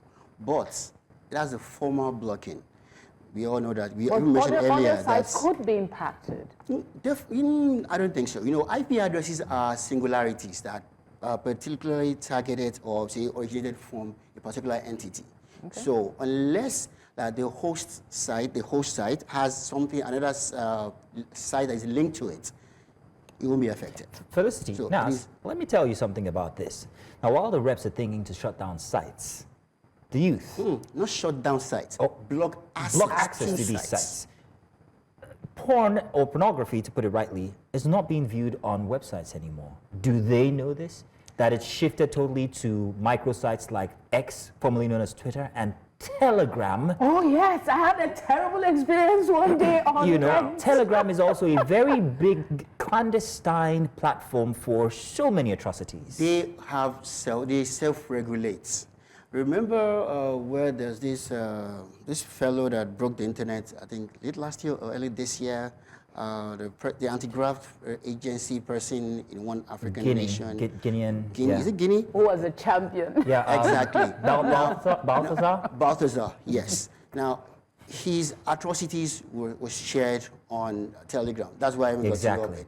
Not that I know of personally, Sha. I'm just I'm pressed. Who asked you? I'm just thinking. Incidentally. Who asked you? Well, part of further research, myself and the producer were trying to track, okay, how did this come about? That it went on for so long. That's what led to the discussion. And I found out that the site was not viable anymore. I did more research. And I found out Telegram themselves put down the site. I was showing it. Okay. Because it is against their rules. So microblogging sites have some internal checks to do that. Now, of course, if it's on the website and you go there yourself, that website, nobody can stop you. but a country can limit access, just like Mohammed mentioned that it happened in India. Now, the ISPs in countries like Nigeria would not be so eager because of the revenue they would lose. They will not be so eager, and they may even lobby against it, which is perfectly normal in a business environment, because they are out to make profits. So that profit margin will be what they'll be looking at, not the morality. Now, thank you, Naz. But Mohammed, how did it? What were the effects in India? Did it help the situation? Did it make it worse? Of course, it did help. How? You see, pornography, it's a broad spectrum. Imagine a child just playing with a mobile phone, probably on the internet, and there's a pop-up. And you just click out of excitement and it takes you to an illicit site. That child is exposed, leads to information overload. That child consumes it, finds fantasy with it, goes back to it. Is it not the parents' responsibility to regulate access to age. internet for their children? Because even when you have tabs for children, parents, I must give it to most parents, they are very vigilant when it comes to what their children consume. Objectively speaking, do you think we can do without the internet in the present day? From the mental health perspective, a child below the age of 5 is not even meant to have access to a tablet at all. My child doesn't. And probably from 5 above, probably an hour a day. That should be the screen time. Now, we're just saying tablets alone. There's the TV screen time, which we haven't even factored into the equation. But these days, children as toddlers or kids, even the ones that are just infants, 3-6 months, are given tablets just to avoid the stress. Hey, just take this and hold it. You see, when we have mental health challenges as severe as schizophrenia coming up at early ages like 9, 10, 11, what do you think is the cause? Now, see, let me make it very clear. When there's no demand, there's no supply. We're only looking at the economic benefits of this site. Do you honestly believe that a ban will stop the demand for something that people are obsessive about? And that's the point. It's a programming. Which is programming. Yes, it's a programming. I'm going to come to you on that one. We need to. That ban is a very good step. It's probably one of the first steps. I don't know if it has stopped now, but in my late teens, there used to be magazines. You can go to the magazine stand and buy those magazines. But not you, of course. I bought. Oh, that's very honest. So the point is this: the accessibility. Then, if you would even buy, we had brothers probably we might just have to consider around. getting caught. Not even sneaking on the roadside. I was telling you earlier that I'm an Afro girl. Any area, yes, you see them spread on the floor. There's a reason for that. I mean, I could bet that was probably during the military era where there was no regulation. Thank you. Now, Ombudsman. Are you saying I'm Medusa? I didn't say anything. What I'm just saying is that because the regulation was not adequate then, that was when those publications. I remember also you too. So there was a time. Let me land. The particular magazine that when oh goodness, there's a particular magazine that wrote about escapades, adventures in that line. Oh, I know the Nigerian one. Exactly. It was named after the local parlance of the dairy. Exactly. It was freely available because there was lax in regulation then. Is there something we should be prioritizing at this moment in this country? Yeah, now that's what I'm going to. You see, we are all in the survival mode. That's why when it comes to what is important, we look at just economic survival, basic physiological needs, food, clothing, shelter, and we forget about thriving, our sense of belongingness, our relationship quality, okay, our emotional security, the quality of marital satisfaction. So long, that's what led to the discussion. And I found out that the site was not viable anymore. I did more research, and I found out Telegram themselves put down the site. I was showing it. Okay. Because it is against their rules. So microblogging sites have some internal checks to do that. Now, of course, if it's on the website and you go there yourself, that website, nobody can stop you. but a country can limit access, just like Mohammed mentioned that it happened in India. Now, the ISPs in countries like Nigeria would not be so eager because of the revenue they would lose. They will not be so eager, and they may even lobby against it, which is perfectly normal in a business environment, because they are out to make profits. So that profit margin will be what they'll be looking at, not the morality. Now, thank you, Naz. But Mohammed, how did it? What were the effects in India? Did it help the situation? Did it make it worse? Of course, it did help. How? You see, pornography, it's a broad spectrum. Imagine a child just playing with a mobile phone, probably on the internet, and there's a pop-up. And you just click out of excitement and it takes you to an illicit site. That child is exposed, leads to information overload. That child consumes it, finds fantasy with it, goes back to it. Is it not the parents' responsibility to regulate access to age. internet for their children? Because even when you have tabs for children, parents, I must give it to most parents, they are very vigilant when it comes to what their children consume. Objectively speaking, do you think we can do without the internet in the present day? From the mental health perspective, a child below the age of 5 is not even meant to have access to a tablet at all. My child doesn't. And probably from 5 above, probably an hour a day. That should be the screen time. Now, we're just saying tablets alone. There's the TV screen time, which we haven't even factored into the equation. But these days, children as toddlers or kids, even the ones that are just infants, 3-6 months, are given tablets just to avoid the stress. Hey, just take this and hold it. You see, when we have mental health challenges as severe as schizophrenia coming up at early ages like 9, 10, 11, what do you think is the cause? Now, see, let me make it very clear. When there's no demand, there's no supply. We're only looking at the economic benefits of this site. Do you honestly believe that a ban will stop the demand for something that people are obsessive about? And that's the point. It's a programming. Which is programming. Yes, it's a programming. I'm going to come to you on that one. We need to. That ban is a very good step. It's probably one of the first steps. I don't know if it has stopped now, but in my late teens, there used to be magazines. You can go to the magazine stand and buy those magazines. But not you, of course. I bought. Oh, that's very honest. So the point is this: the accessibility. Then, if you would even buy, we had brothers probably we might just sneak in consider getting caught. Not even sneaking on the roadside. I was telling you earlier that I'm an Afro girl. Any area, yes, you see them spread on the floor. There's a reason for that. I mean, I could bet that was probably during the military era where there was no regulation. Thank you. Now, Ombudsman. Are you saying I'm Medusa? I didn't say anything. What I'm just saying is that because the regulation was not adequate then, that was when those publications. I remember also you too. There was a time. Let me land. The particular magazine that when oh goodness, the particular magazine that wrote about escapades, adventures in that line.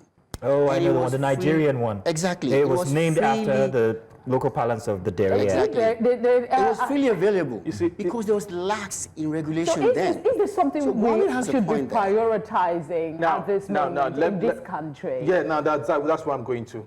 You see, we are all in the survival mode. That's why when it comes to what is important, we look at just economic survival, basic physiological needs, food, clothing, shelter, and we forget about thriving, our sense of belongingness, our relationship quality, okay, our emotional security, the quality of marital satisfaction. Thinking about how do you make ends meet? How do I ensure that my children, my siblings, they have that killing factor to strive to achieve success? Yeah. Now, that success factor is one of the reasons why many young parents expose their children unknowingly to more digital content.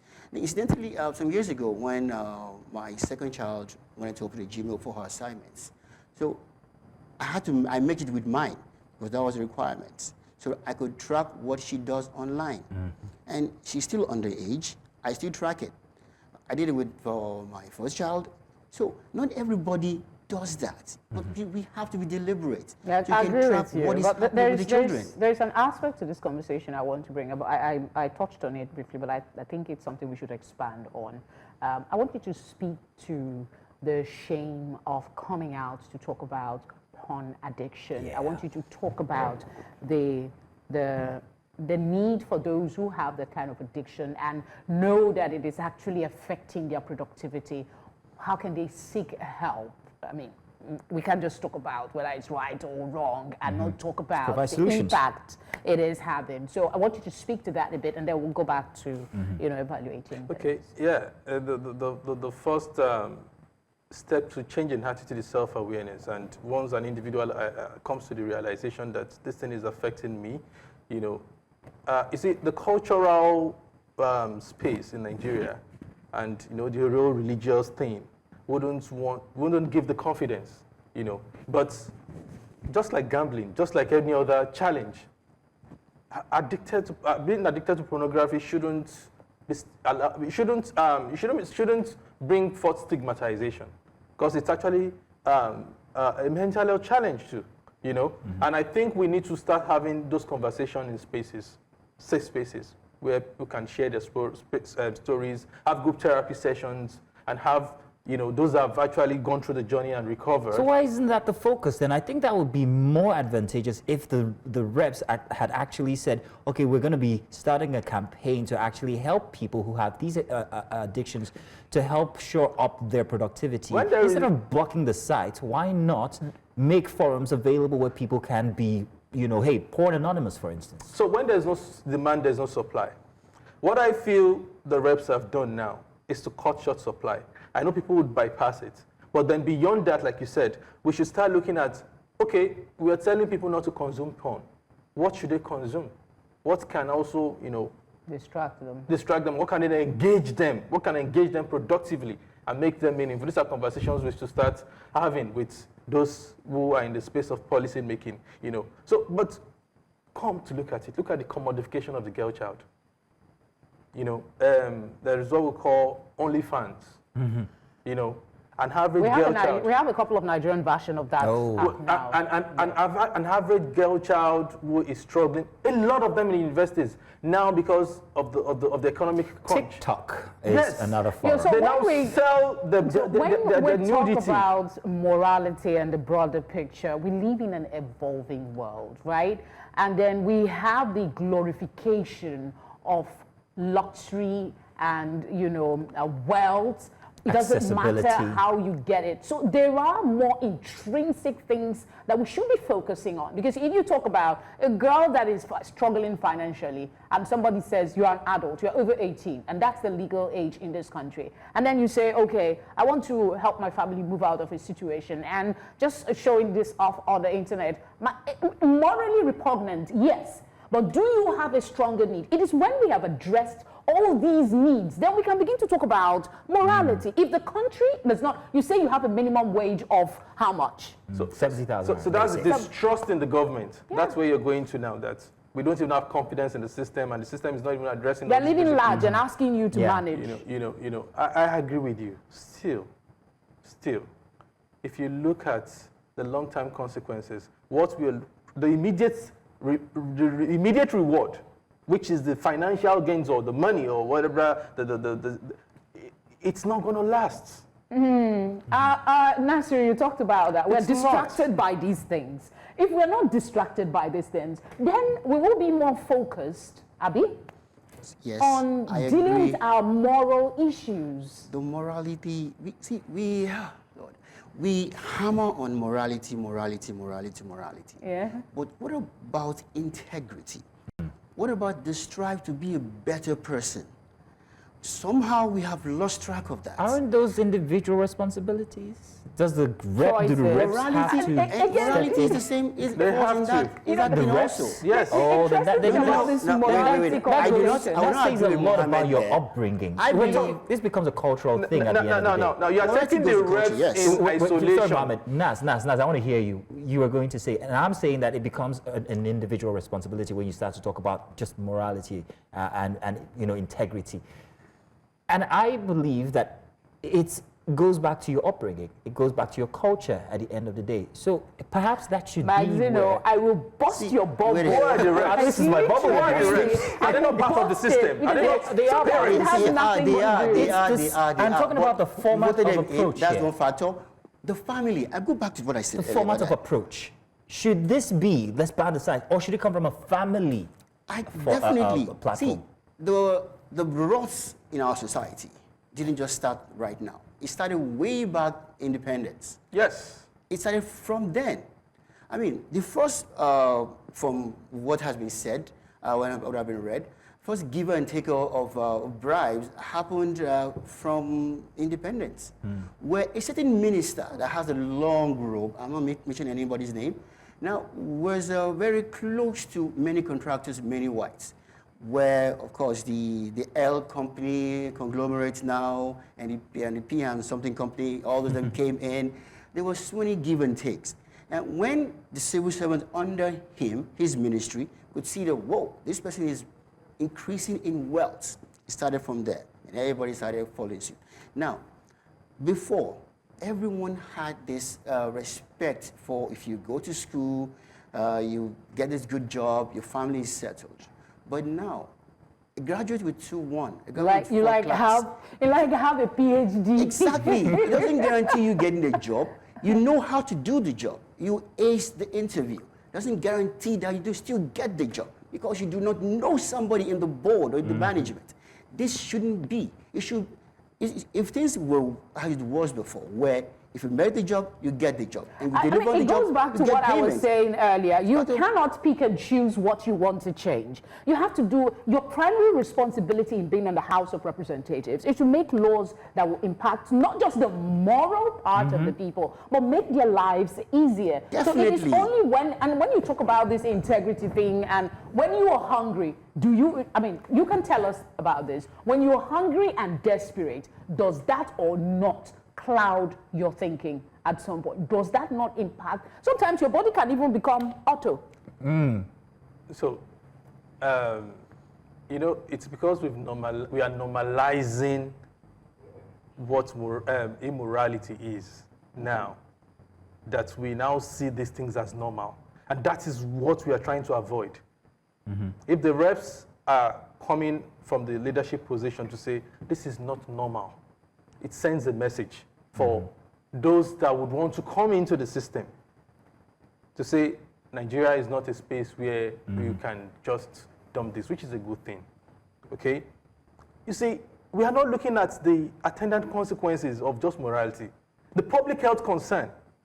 We're not looking at, it leads to risky sexual practices, sensation-seeking behaviors. It's the obsessive nature of being addicted to pornography has ripple effects on other behavioral patterns. Not just you want to manage your. So much to talk about. This conversation has opened up a lot of areas that we should be focusing on, but I'm being told we're out of time. Exactly. Really? I really wish we had more time. You asked for an hour. We almost gave you an hour, but unfortunately we can't continue on that. But we will bring you back. Oh no, Mohammed. Okay, let's give him 30 seconds. All right, 30 seconds, Mohammed. Summarily. In 30 seconds. So what we are focusing on now, which is the survival, we would continue to be in survival mode if we do not look beyond survival. Okay, it's about sustainability. It's not just about what we're making now to get us out of the economic situation we are in. So if we're, and that's the part of the problem. Instant gratification is part of the problem. We should. Sorry, I need to come I warned you. I warned you. 10 seconds. See, 10 seconds. I will go back to the integrity thing that I was hammered on. Integrity shows that you know this is the right thing to do, and you ensure you always do the right thing. And that starts from when you were a child. Primary school, your parents, they told you, do this, get this thing done. And you believe in that, you imbibe that, you have integrity. A good child that has integrity and exposed to porn would have external locus of control, wouldn't have self-control. Thank you very much. And when you don't have self-control, you won't be able to manage your impulses. Thank you very much, Nasir. Good to have you in the studio. I think I've had you on for once or twice, but today was a little different. Thank you. It was. For coming. You did a good job there for the city. Keep doing what you're doing. You did a good job in stopping the conversation because I wasn't going to get involved. Well, thank you very much. We have to go sometime. Gentlemen, thank you. You're welcome. All right, to stay tuned. There's more, at least 1 hour more inside of Breakfast Extra.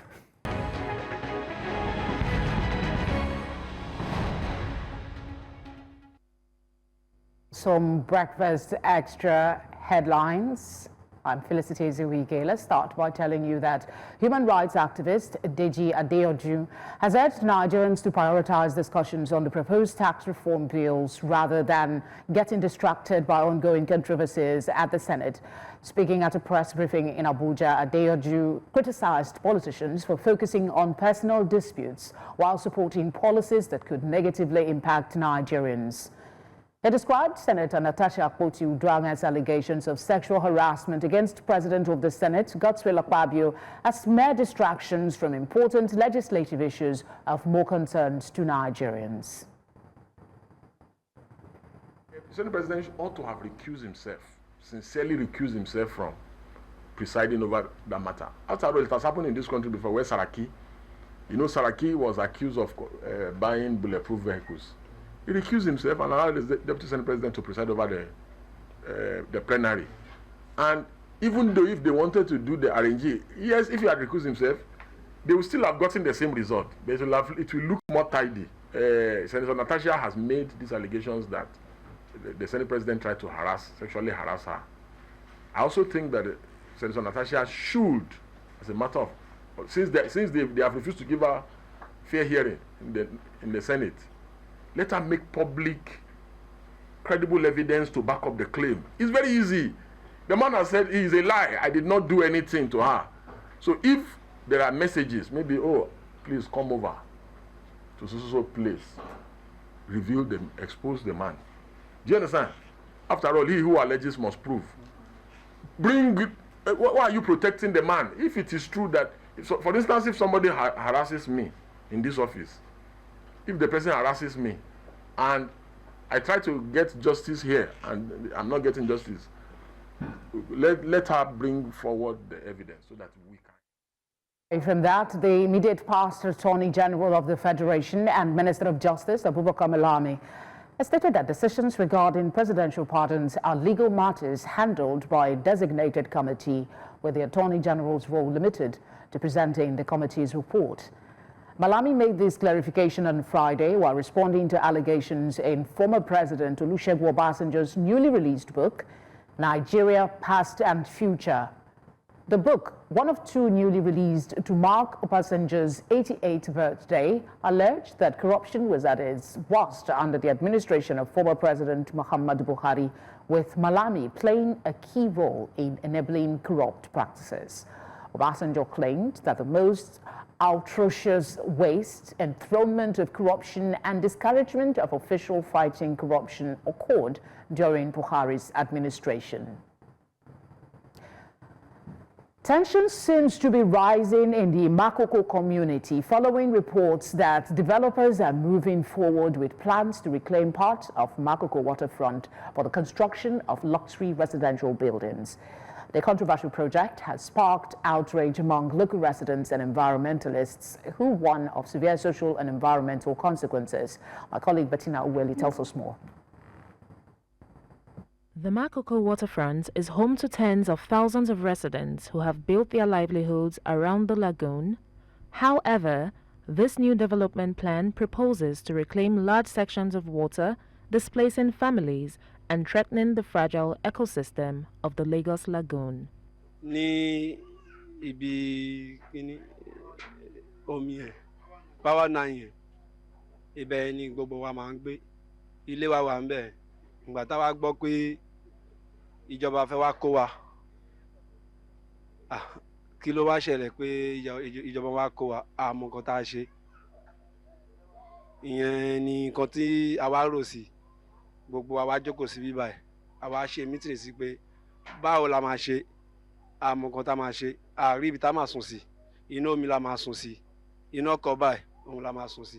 màá ti ń gbébẹ̀ ní tí ó ti tó nǹkan bíi 12 years lọ́dọ̀ àwọn àbúrò mi ni mo ń sùn sí báyìí. mi ì ríbi kan tí màá jókòó sí mo kàn fi báyìí fi ṣe márèjì òun ni ẹnìkan wá yá wa nígbà yìí mo ń fi lò pẹ̀lú márèjì pẹ̀lú àwọn ọmọ mi. In a May 2024 tweet, an agreement was executed between FBT Coral Limited and the Lagos State Government for the reclamation and development of 54.58 hectares of waterfront land at Makoko. The approved sharing ratio between the proponent and the Lagos State Government is 75% to 25% respectively. Reclamation work has now commenced, and environmental experts have also raised alarms about the potential damage to the lagoon's ecosystem, as the reclamation project could lead to increased flooding, erosion, and loss of biodiversity. Land reclamation is something that needs to be properly planned and well done. And if that is absent, we all know the consequence. Things like flooding in the city of Lagos is likely to be on the high rise. As we can see from several other land reclamation projects that has been done in the city of Lagos, from Ilubirin down to Eko Atlantic, in one way or the other, these projects have proven to have some environmental impact in the city of Lagos.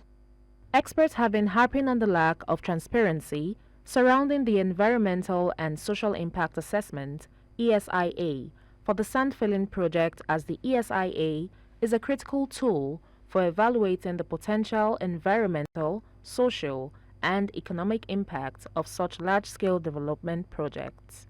On Wednesday, while addressing journalists on seasonal climate predictions and socio-economic implications for Lagos State, the Commissioner for the Environment, Tokunbo Wahab, spoke on concerns about the sand filling project ongoing in Makoko. So we don't caught napping. I will ask the PS EOES and the PSODS to also call for those files with respect to the EIA to see what we are attached. I also found out they got their EIA approval from the ministry before I resumed there in September 2022.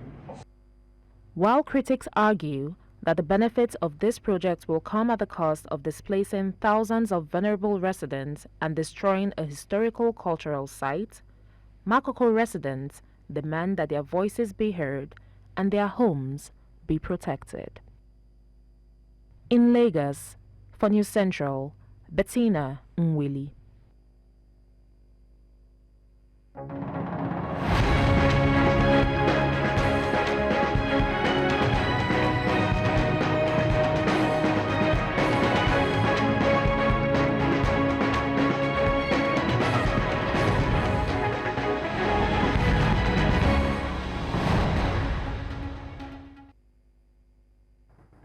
That's it for the headlines, and of course Bettina has set the tone for the final part of our conversation here on Breakfast Extra. The Lagos State government has intensified efforts to redevelop Makoko and Okobaba, two waterfront communities long associated with informal settlements. As part of this push, authorities have issued orders for residents to relocate from areas under high voltage power lines, citing safety concerns. Government officials argue that the presence of homes and businesses under these power lines pose a significant risk of electrocution, fire outbreaks, and environmental hazards. They maintain that the redevelopment plan is aimed at improving the living conditions of thousands of people and aligning the area with Lagos urban renewal goals. However, residents and community advocates see the directive as another attempt to displace vulnerable populations without a clear resettlement plan. They argue that Makoko and Okobaba have faced years of forced evictions under the guise of development, often leaving displaced families stranded. Critics, on the other hand, of the government's approach insist that any redevelopment must involve meaningful engagement with the affected communities and provide viable alternatives for relocation. The redevelopment of Makoko has been a subject of intense debate for years. So we begin with an overview of the government's latest directive. To explore both the environmental and human rights dimensions of this issue, we are joined by Deji Akinpelu. He is a friend of the House, an environmentalist, and also Mr. Femi Dodo, counsel representing the Makoko and Iwaya communities. You are welcome, gentlemen. Thank you very much. Thank you. Thank you for having us. I would like to first start by painting a picture. When I drive over the Third Mainland Bridge, there's this big patch of land that is, well, it's artificial. And I've been wondering what exactly it was for. And then there's the news for the redevelopment of the Makoko area and the people of Makoko who you represent. So I'm wondering exactly how this patch of land that's coming up might affect things or development that's happening, including policies and everything for Makoko. Let me start with you, please, if you do not mind. Well, the truth of the matter still remains that there's actually no development going on in Makoko for the people of Makoko. What we have on ground now is forceful acquisition of indigenous people's ancestral land under the guise of development. The purported developer that was brought in by the Lagos State government, one FBT Kora, is not coming there to develop Makoko for the Makoko people. He's coming there to even first of all wipe out the ancestral heritage, the traditional heritage and the history of the Makoko people. Is that something the government will allow? Because your definition is painting quite a gory picture. Is that something the government will allow to happen, to wipe off the history of a people? In the sense that what is on ground is that the place is even being allocated to the developer. Why will people's ancestral settlement be allocated to a private individual and is now being renamed FBT Coral Estate? Now, two things. You say they are actually giving this land, this ancestral land, to developers. My question is on the word ancestral. Let's talk about the history of Makoko. We know that it's a settlement of mostly Ilaje people. Mostly Egun people. Egun people, yes. And that they had moved there.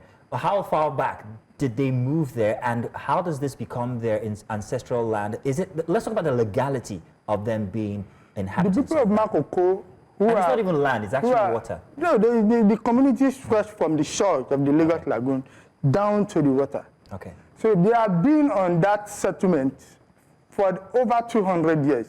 They settled there in the early 1800s. So they have been on that settlement for over 200 years. And they are not paying rent to anybody for you to call it customary tenancy or anything. So that is where people, great-grandfathers were born there. Okay. All right, before I bring you in, Deji, I just have one more question for you. Obviously, something has been going on for a while, and you have been fighting. Tell us about the fight that you have put up to stop what you've described as a desecration of the land. Yes, we filed an action in court to challenge the forceful acquisition of the land, of the settlement, the land and the settlement, because straight from the church down to the waterfront. We filed an action to challenge that acquisition. And we are also challenging previous demolitions, right from July 2012. We are challenging those demolitions. We are also challenging the forceful acquisition without compensation, without any relocation scheme, no relocation plan. They just go there whenever the government likes. And the argument they first of all put up is, oh, people are staying under the power line. We want to remove people from the power line. All right, I think you should take it from there. Yeah. You know, okay, so let's put maybe the geography in perspective. Okay. So over time, these are early, or maybe I should go back to, let's try and debunk something here, where people look at a group of people who settle somewhere for a certain period of time, and we look at them and you say, oh, they don't have legal right to stay. That's quite wrong. There are provisions and there are cases that people have won and over the fact that they are forced settlers and they have land rights, or to a large extent a title to claim that.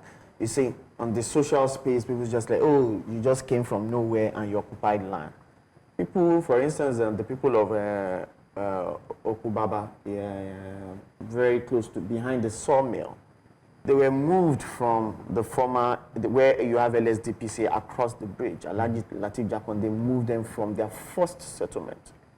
They moved them to the behind the sawmill, where they now occupy. Why did government settle them there now? But what is the government's intervention in trying to see to their housing in or to regularize their land title?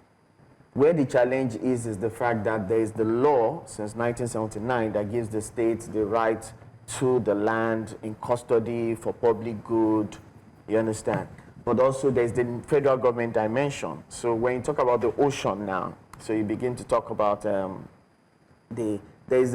it is ocean, is the water, but part of it, very close to it, the government, the federal government has a certain parameter. Now, the development that you are seeing is happening right on the ocean, right? Now, that is also now federal government property. You understand? But it which is in itself is close to the power lines. Which itself is close to the power line, interestingly. So you're moving people who have, of course, the people have been sand filling the land, moving, and it looks like an hazard. They're under the power line, then you have to stop them. You understand? But you have another estate. If you listen to the statement of the commissioner, if I hear him... I would like to read from the commissioner here. His X page, he had written this earlier today while addressing journalists on seasonal climate prediction and socio-economic implications for Lagos State. I spoke on concerns about the sand filling project in Makoko. It is important to note that we rely on facts and verified information rather than speculation. The project was approved before my tenure with the necessary environmental impact assessments secured from the ministry. It is also under the supervision of the Federal Ministry of Works. The EIA findings indicate that there is no negative impact on the environment. That is another issue that that's been bogging my mind. Yeah. If this was done before his time, meaning that all the paperwork has been done, why is it taking so long to bring the EIA out so people can take a look at it? You said it, I've not said it. So you're asking the commissioner. So number one, I don't know where this was done before my tenure comes in. That's governance is a continuum. And also he said that it was under the supervision of the Federal Ministry of Works, meaning that the Federal Ministry of Work must have done its due diligence, knowing fully well that there will be controversy over whatever redevelopment plan they are taking on, that these are documents that you put to clamp down on arguments and make your case. So it's not done just because the paperwork, the PPP, is between the Lagos State government and the developer. Okay. So you see the interplay of state and federal. But you can see a good handshake. You can see the interplay of state and federal working, but you now make it look like a disconnect. There's no disconnect here. And it is not difficult. We shouldn't be hearing things like, we will retrieve the EIA. This issue has been in contention since last year. Any serious government would have brought out the EIA and made it public. There are the letter from the Federal Ministry of Environment and the Environmental Assessment Department states clearly about 8 documents that the developer needs to prepare. One of such is the MOU with the community, sustainability report, annual sustainability report. The EIA should be made public, and we shouldn't even be talking about just EIA now, which is environmental impact assessment, but environmental social impact assessment. Yeah, I saw you nodding when he was talking about the EIA and making it available. Even if that is done, it will have some impact on those that are originally resident there, because you said it yourself that they were encroaching onto the water. So that report, beyond validating the position that the government is taking, will also allow for perhaps a more progressive redevelopment effort. Yes, a progressive redevelopment effort. That the argument is not about who has right, whether they have rights or not. They are long settlers. You understand? And you begin now. What we need to do as an intervention is to look at what is sustainable to build. Okay, Deji, Felicity, Mr. Dodo. Now this is very interesting. I wanted to know how much confidence you have in the efforts that you're putting to try and help the people of Makoko here. When you put into perspective the past, history, We've had Morocco, we've had Takwa Bay, we currently have, I think, what's the one? Now, with the efforts that you're putting in, how much confidence do you have in perhaps maybe an agreement being made for the people of Makoko, noting that the government have always been very, very, what's the word, bullish in their approach to these kinds of issues? Do you see that there would be an agreement that would be safe for the people of Makoko in the nearest future? Well, like you said, we know that more or less we are not running a democratic system of government. Because unfortunately, if we are running such a system, the people should be taken into consideration whenever decisions want to be made. But unfortunately, we are in a system where I call it personally a rogue system, where they just take decisions for people, and if you like it, fine. If you don't like, you go to hell. They proclaim on the people. We are not going to be deterred by those past events. We are ready to pursue our case to legitimate conclusion. We are ready to fight it. It looks like even though your case is on, the case is already, actions are already being taken to displace your community. So what would be an alternative arrangement that would be acceptable to the people of Makoko? Is relocation an option that is being considered at all? Well, they have not even considered relocation. And what we are saying is very simple. The people of Makoko want to live in their community. They are not against development. But the development should not become a pain for them, or the development should not come and wipe out the community. Okay, Deji, the development that I saw online is very elitist. Okay. There doesn't seem to be room for incorporation of indigenous people because you see high-rise building, offices. They did say there's an academy somewhere, but academy for who? I mean, so he has a point when he says that the incorporation of the people's needs doesn't seem to factor in. Perhaps if that has been done, some of the arguments that the community is putting out, people will say, okay, they've given you this, they've given you that. What else do you want? But there doesn't seem to be provision for the people of this community. So the question is, how long are we going to continue with these islands of exclusion?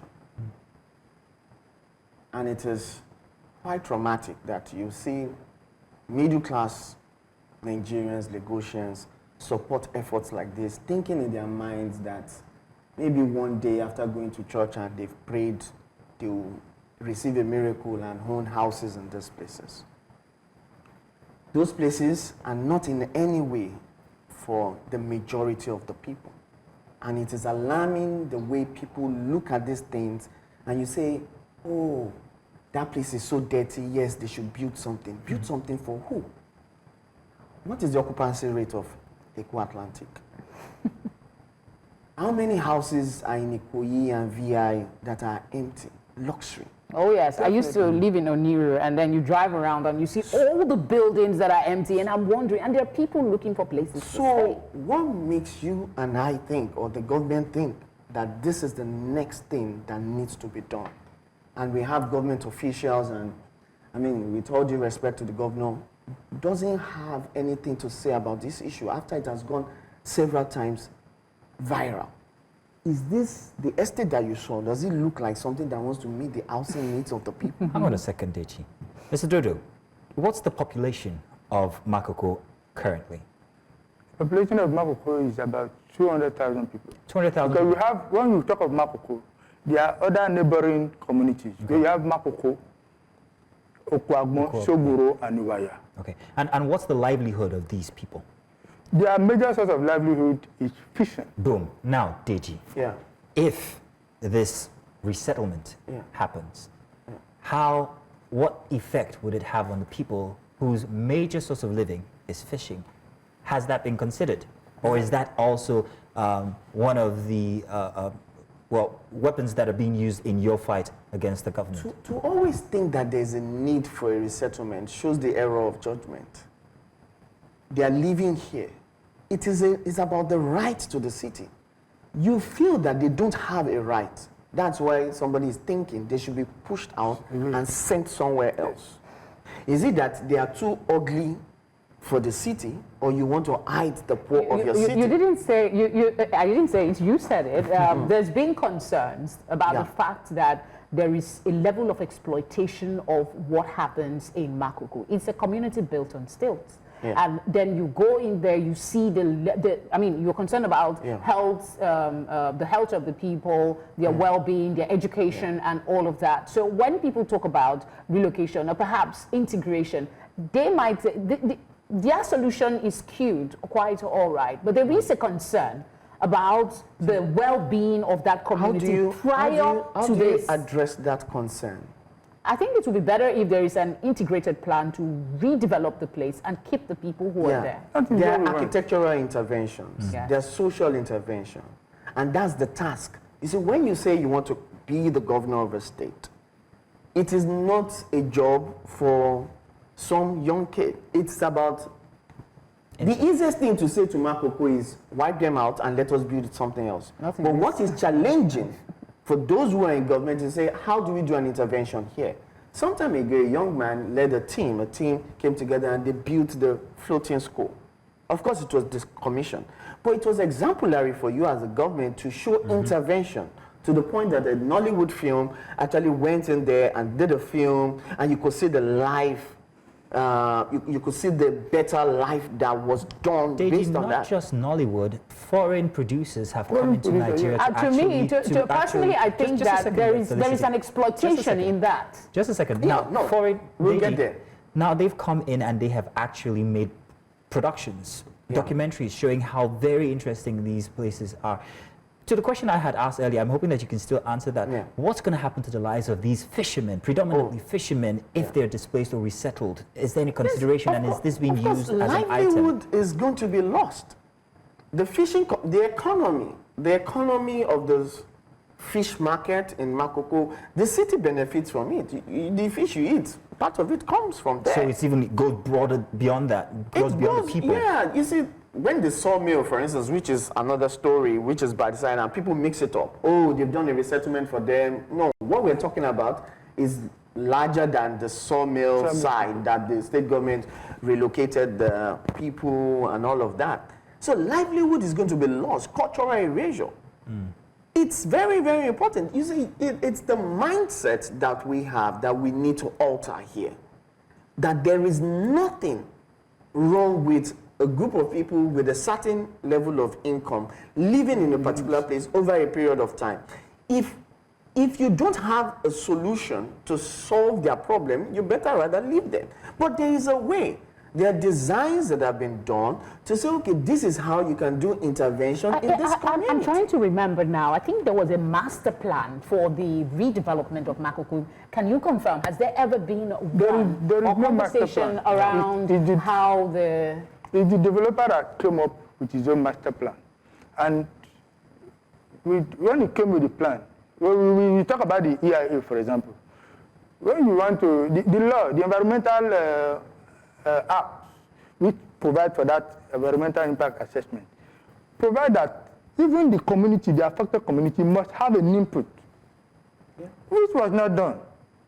So these are some of the things we are looking at. What worries you about the fact that government seems to be silent about the concerns of the Makoko people? We'll come to the environmental issues later, but there seems that this community has been. Have your community had maybe a one-on-one with the state government on what you desire for the place, and what have they said if that has happened? The challenge we're having is that the government believe that you think for the people, whereas the government needs to consult the people to know exactly what the people. There has not been any such consultation. So if I may add, the dynamics that have come into the city of Lagos, and you can see it all around, is the use of traditional institutions for land acquisition.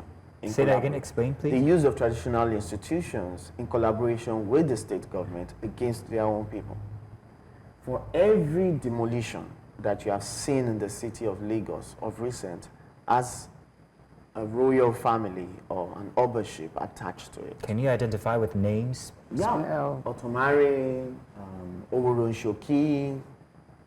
It's actually something that's... So, you see, and the government needs to know that it's... So, because if you probably call up and say, oh, we did engagement, the ballets signed this, but they use, and it is amazing. We should not let you are not just removing culture that we're talking about now, our traditional institutions being reduced. If I may interject, the obas and the ballers are the spokesperson of the people. It is assumed that they have the empowerment to operate with consent from the people. So you cannot go to individual one after the other to ask for issues. The ballers and the... You raised the issue of consent. You said with consent. If they actually go and negotiate, and you come back and the people say no, we disagree with what you went to so negotiate, you mean that and you move to people court. have no they did not get the consent of their people. Mechanisms for their obas. That you cannot. To be fair, in the matter we always flog the government when we need to flog them. But also the community should hold some responsibility, because you have representatives who are supposed to speak on your behalf. So if they fail in their responsibility, we drop those balance. It would seem that the people are being, the culture and everything are being sold out, even by the people who, by the persons that are supposed to represent the people. I know. So that's what is the beginning. If you say that these are the people who are selling out to the government. We need to understand where we are, then we begin to think of. So this is it. Land, the philosophy in the city of Lagos and a lot of cities is, land is the best form of investment. And traditional institutions kind of control land spaces. And this is now the challenge that we have. So the institutions, as far as I'm concerned, need to wake up, and we need to begin to challenge some of these traditional institutions about their role in land acquisition and the loss that is happening to its own people. Okay, I think you wanted to say something, and I stopped. What I wanted to say is the issue of consent. The people, the community actually disagreed with the position of the traditional leaders, which are the ballers. And in this matter, we filed presently in court.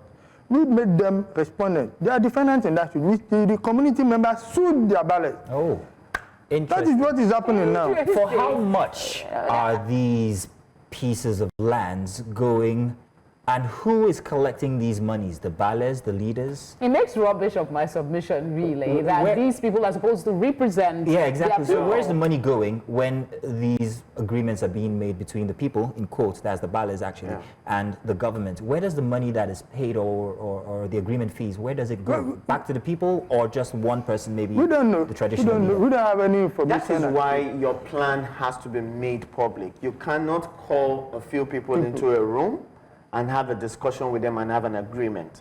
I tell people, I keep telling people that Makoko stakeholders is not even just the people of Makoko. For a very long time, the government has neglected this area. Definitely. And institutions, religious, private, philanthropists have gone into Makoko. Did you pause you? They've invested. I'll pause you and say something. There is the argument of the legality of the settlement. And that is perhaps maybe what the government is taking advantage of. So let's talk about the legality. Now you say you've been there for 200 years. 200 years, there's a what's it called? You talked about it outside regarding being in a position for a long time, and then it eventually becomes legally yours. There's provision for you having stayed somewhere that is not even, doesn't never belong to anybody. Like I gave you an instance, some people were even moved down there by the government itself. That makes it legal. That makes it legal. But there is no, so like in the case of those living in Ayetoro, Ayetoro just behind the sawmill. Give us papers, Lagos State government. No, we can't give you. The land belongs to federal. You go to federal, no, it's your state. But when a private developer comes, there's the office of PPP that you can enter an agreement with and say, okay, just sandfill the place. Then you give us 25% as a state government. Now, the state government gets 25%. That development you're saying, 25% of it belongs to Lagos. So, but I need you to speak on this in 30 seconds if you can. I know that the federal government and the states are very assured that they've done their due diligence, but are there concerns in environmental circles about the possible impact and sustainability of such developments? This serious concerns. But however, for it to be substantiated, bring out the EIA, make it public. Let us call professional institutions, bodies. Let's do a public hearing. let it be laid down on the table. Let everybody see it. There are too many stakeholders who have invested in Makoko ever before you decided to come up with this plan. Let it be made public and let us follow through. We've had this kind of problem when it was the time of Eco Atlantic and for several other developments. But this should not just, we will not allow this to just go. Deji, I want to say thank you. Mr. Femi, Dodo, thank you very much for coming in to have this conversation. And we do hope that there is some sort of agreement with the people of Makoko to, well, at least let them continue to thrive. Thank you very much. Ladies and gentlemen, do stay tuned. There's one more conversation here. We're going to be going over to River State. Oh boy. Stay tuned. Sure if you can tell from the tired look on my face, but we are going over to the political crisis in Rivers State. It has taken a new turn. Governor Siminalayi Fubara is facing resistance from pro-Wike lawmakers who denied him entry into the Rivers State Assembly quarters. The governor, who has been struggling to assert control over the state legislature, spoke to press after the incident, saying he would write to the lawmakers again to reschedule. This latest standoff further underscores the deepening factional crisis threatening governance in the state. At the center of this crisis is the unresolved tensions between Fubara and lawmakers aligned with Nyesom Wike, the FCT minister, who continue to challenge the governor's authority. Fubara had earlier sent a proposal to present the 2025 budget to the State Assembly, but his request was ignored. This development raises serious questions about the balance of power in the state, the influence of former governors on political structures, and the broader implications for governance in the Niger Delta. Thus, the crisis in River State seems to be escalating by the day. Now let's start with the latest events surrounding Governor Fubara's attempts to access the assembly quarters. And to help us break this down, we're joined by Kabira Kingmulu here inside of the studio while we expect other guests online. But Mr. Kabira is here with us, legal practitioner and, of course, friend of the house. Thank you very much for coming in. For having me. Granted that the 48 hours window that was given to Governor Fubara was exceeded, but has there ever been a precedence where State Assembly shuts out a governor who practically begs for entry? No, it is an unprecedented aberration, and we should not say, because whether you are politically inclined to one party or the other, and you are being sentimental.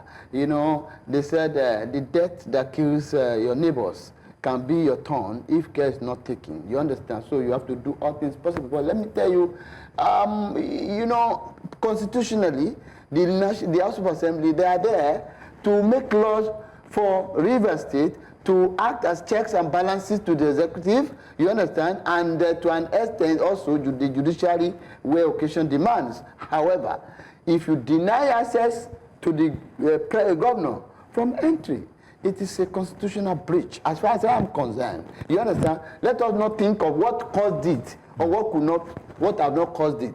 But the governor, you know, he wants to come, but I think he must have said he didn't follow due process, because there must be a notice to the house that he is coming. If he has not done that, he can't just bust He did say that he had written to them. Yeah, if he did write to them, he cannot just come. What we do not know for a fact is if there has been an acknowledgement of that request by the governor. But it's neither here or there. Nothing is surprising coming out of the River State House Assembly anymore, though. No, but if there is no notice to them that is coming, he can't badge on into them. It's just like the House Assembly cannot badge me on the governor. I would like to introduce our next guest. We have joining us Chief Anabs Sarigbe, chieftain of the Pan-Nigeria Delta Elders Forum. Chief Anas, you're welcome. Thank you very much for joining us today, sir. So I'm going to go right ahead and ask regarding the situation in River State. What is it seeming like to you? Is it just a power struggle, or is it a legislative thing? What would you say the exact problem is with the situation in River State? Well, the situation is one man wants to control River State resources, and is fighting tooth and nail, using every means to be able to achieve that. So, the people of River State are resisting, and he has the support of the power that be, and they want to exact himself. At the same time, he has been insulting everybody in the region, and we pray that his actions and attitude will not really. Now, Chief Adams, I'm hoping that you can still hear us. There was a comment made by the FCT Minister, Nyesom Wike, from over the week where he referred to the Ijaw people as a minority. I'm hoping that we can play that clip so that people can see. What is your take on that? Because you spoke about him insulting people. I'm assuming that the one man you referred to, well, let me first of all ask, this one man you referred to, who are you speaking of? Well, the Nigerians have come to know Nyesom Wike as a pathological liar.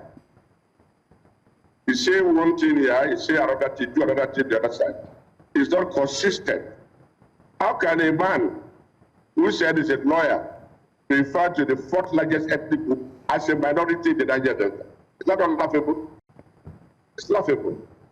How can you say an ethnic group like spread across the Niger Delta or across the southern Nigeria, from Lagos to Ondo to Edo, Edo to Delta, Delta to Bayelsa, Bayelsa to Rivers, and to Akwa Ibom. And these are also the oil belts. And you are saying Georgia in an ethnic group is a minority. You see that it's not true to himself.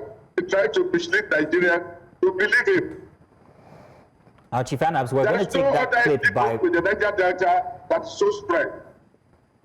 Now, Chief Adams, we're going to take that clip by the FCT minister so that the audience, viewers, can actually see what we're referring to, and then we're going to come back to Mr. Kabir here in the studio on his take. But let's take a look at the FCT minister and his reference to the Ijaw people as a minority. I have told you that the FCT minister to sit down, write names of people who are loyal to me. Will you support an impeachment? If you have committed an offense to be impeached, what is wrong? Is it a criminal offense? It's provided in the Constitution. You can't just wait till 2027 to vote him out. Am I a member of the Assembly? The point I'm making, if you have committed an infraction of the Constitution and the Assembly deems it fit to say you should be impeached, let me tell you, politics is not played just like this. Is it the first person that people have threatened about impeachment? Don't you know what to do? What is all these who are value that they will impeach? And let me tell you, and I have had people say, oh, if they impeach him, there will be breakdown of law and order. Rubbish. Hold on, rubbish. Nonsense. Listen, nonsense. Rubbish. Tell me who are the militants? Who is not a militant? Who is born as a militant? No, tell me the person that's born the day you were giving birth. They say you're a militant. Who is not a militant? Who cannot blow at the pipeline? Why do you arrogate this power to a certain group of people? Ijaw people are the only people who can blow pipeline. What nonsense is that? Who told the people cannot blow pipeline? Who told the people cannot blow pipeline? I mean, we cannot even take on this conversation in its entirety today. We'll be going back to it tomorrow morning. But I wanted, before we move on, to ask you quickly, is a State House for Assembly indefinite adjournment a thing in the law? Yes, it is. When they say indefinite, Sinedai means indefinite. However, it does not mean that it will be a long time. They can even sit a week after then, but just that for now, we have not made up our mind on the next date of sitting. Not that we are not going to sit for a long time. Do you understand? But there is no date that we are going to reconvene. That's what it means.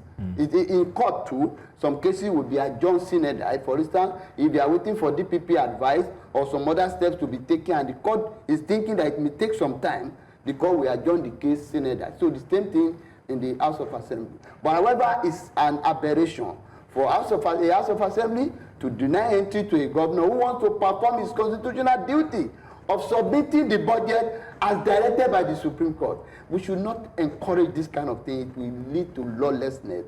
We cannot take half, in fact 1/3 of this thing is dishing What's your out. take on Wike's language and body language? No, a governor cannot even do that. A leader, he is a leader, whether you like it or not. In the night, as far as River State is concerned politically, even in Nigeria, it's another statement we can call in. You cannot make such a statement. A local government chairman cannot make that kind of statement because you are supposed to be a father to all. Wike, be a former governor for 8 years, chief of staff for 8 years,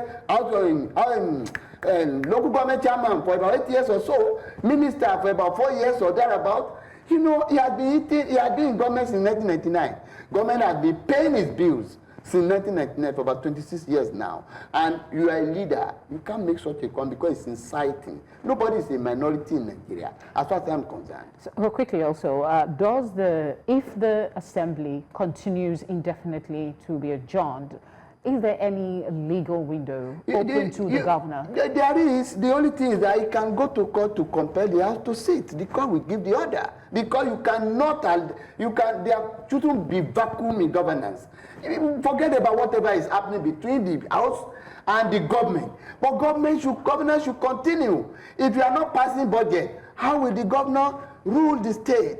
It's not good at all, at all. I'm going to come to Chief Anabs. Chief Anabs, please, I'm going to ask if you can be summary in your comments here regarding the role of PANDEF in the situation. What can they do currently to help the situation in Rivers State?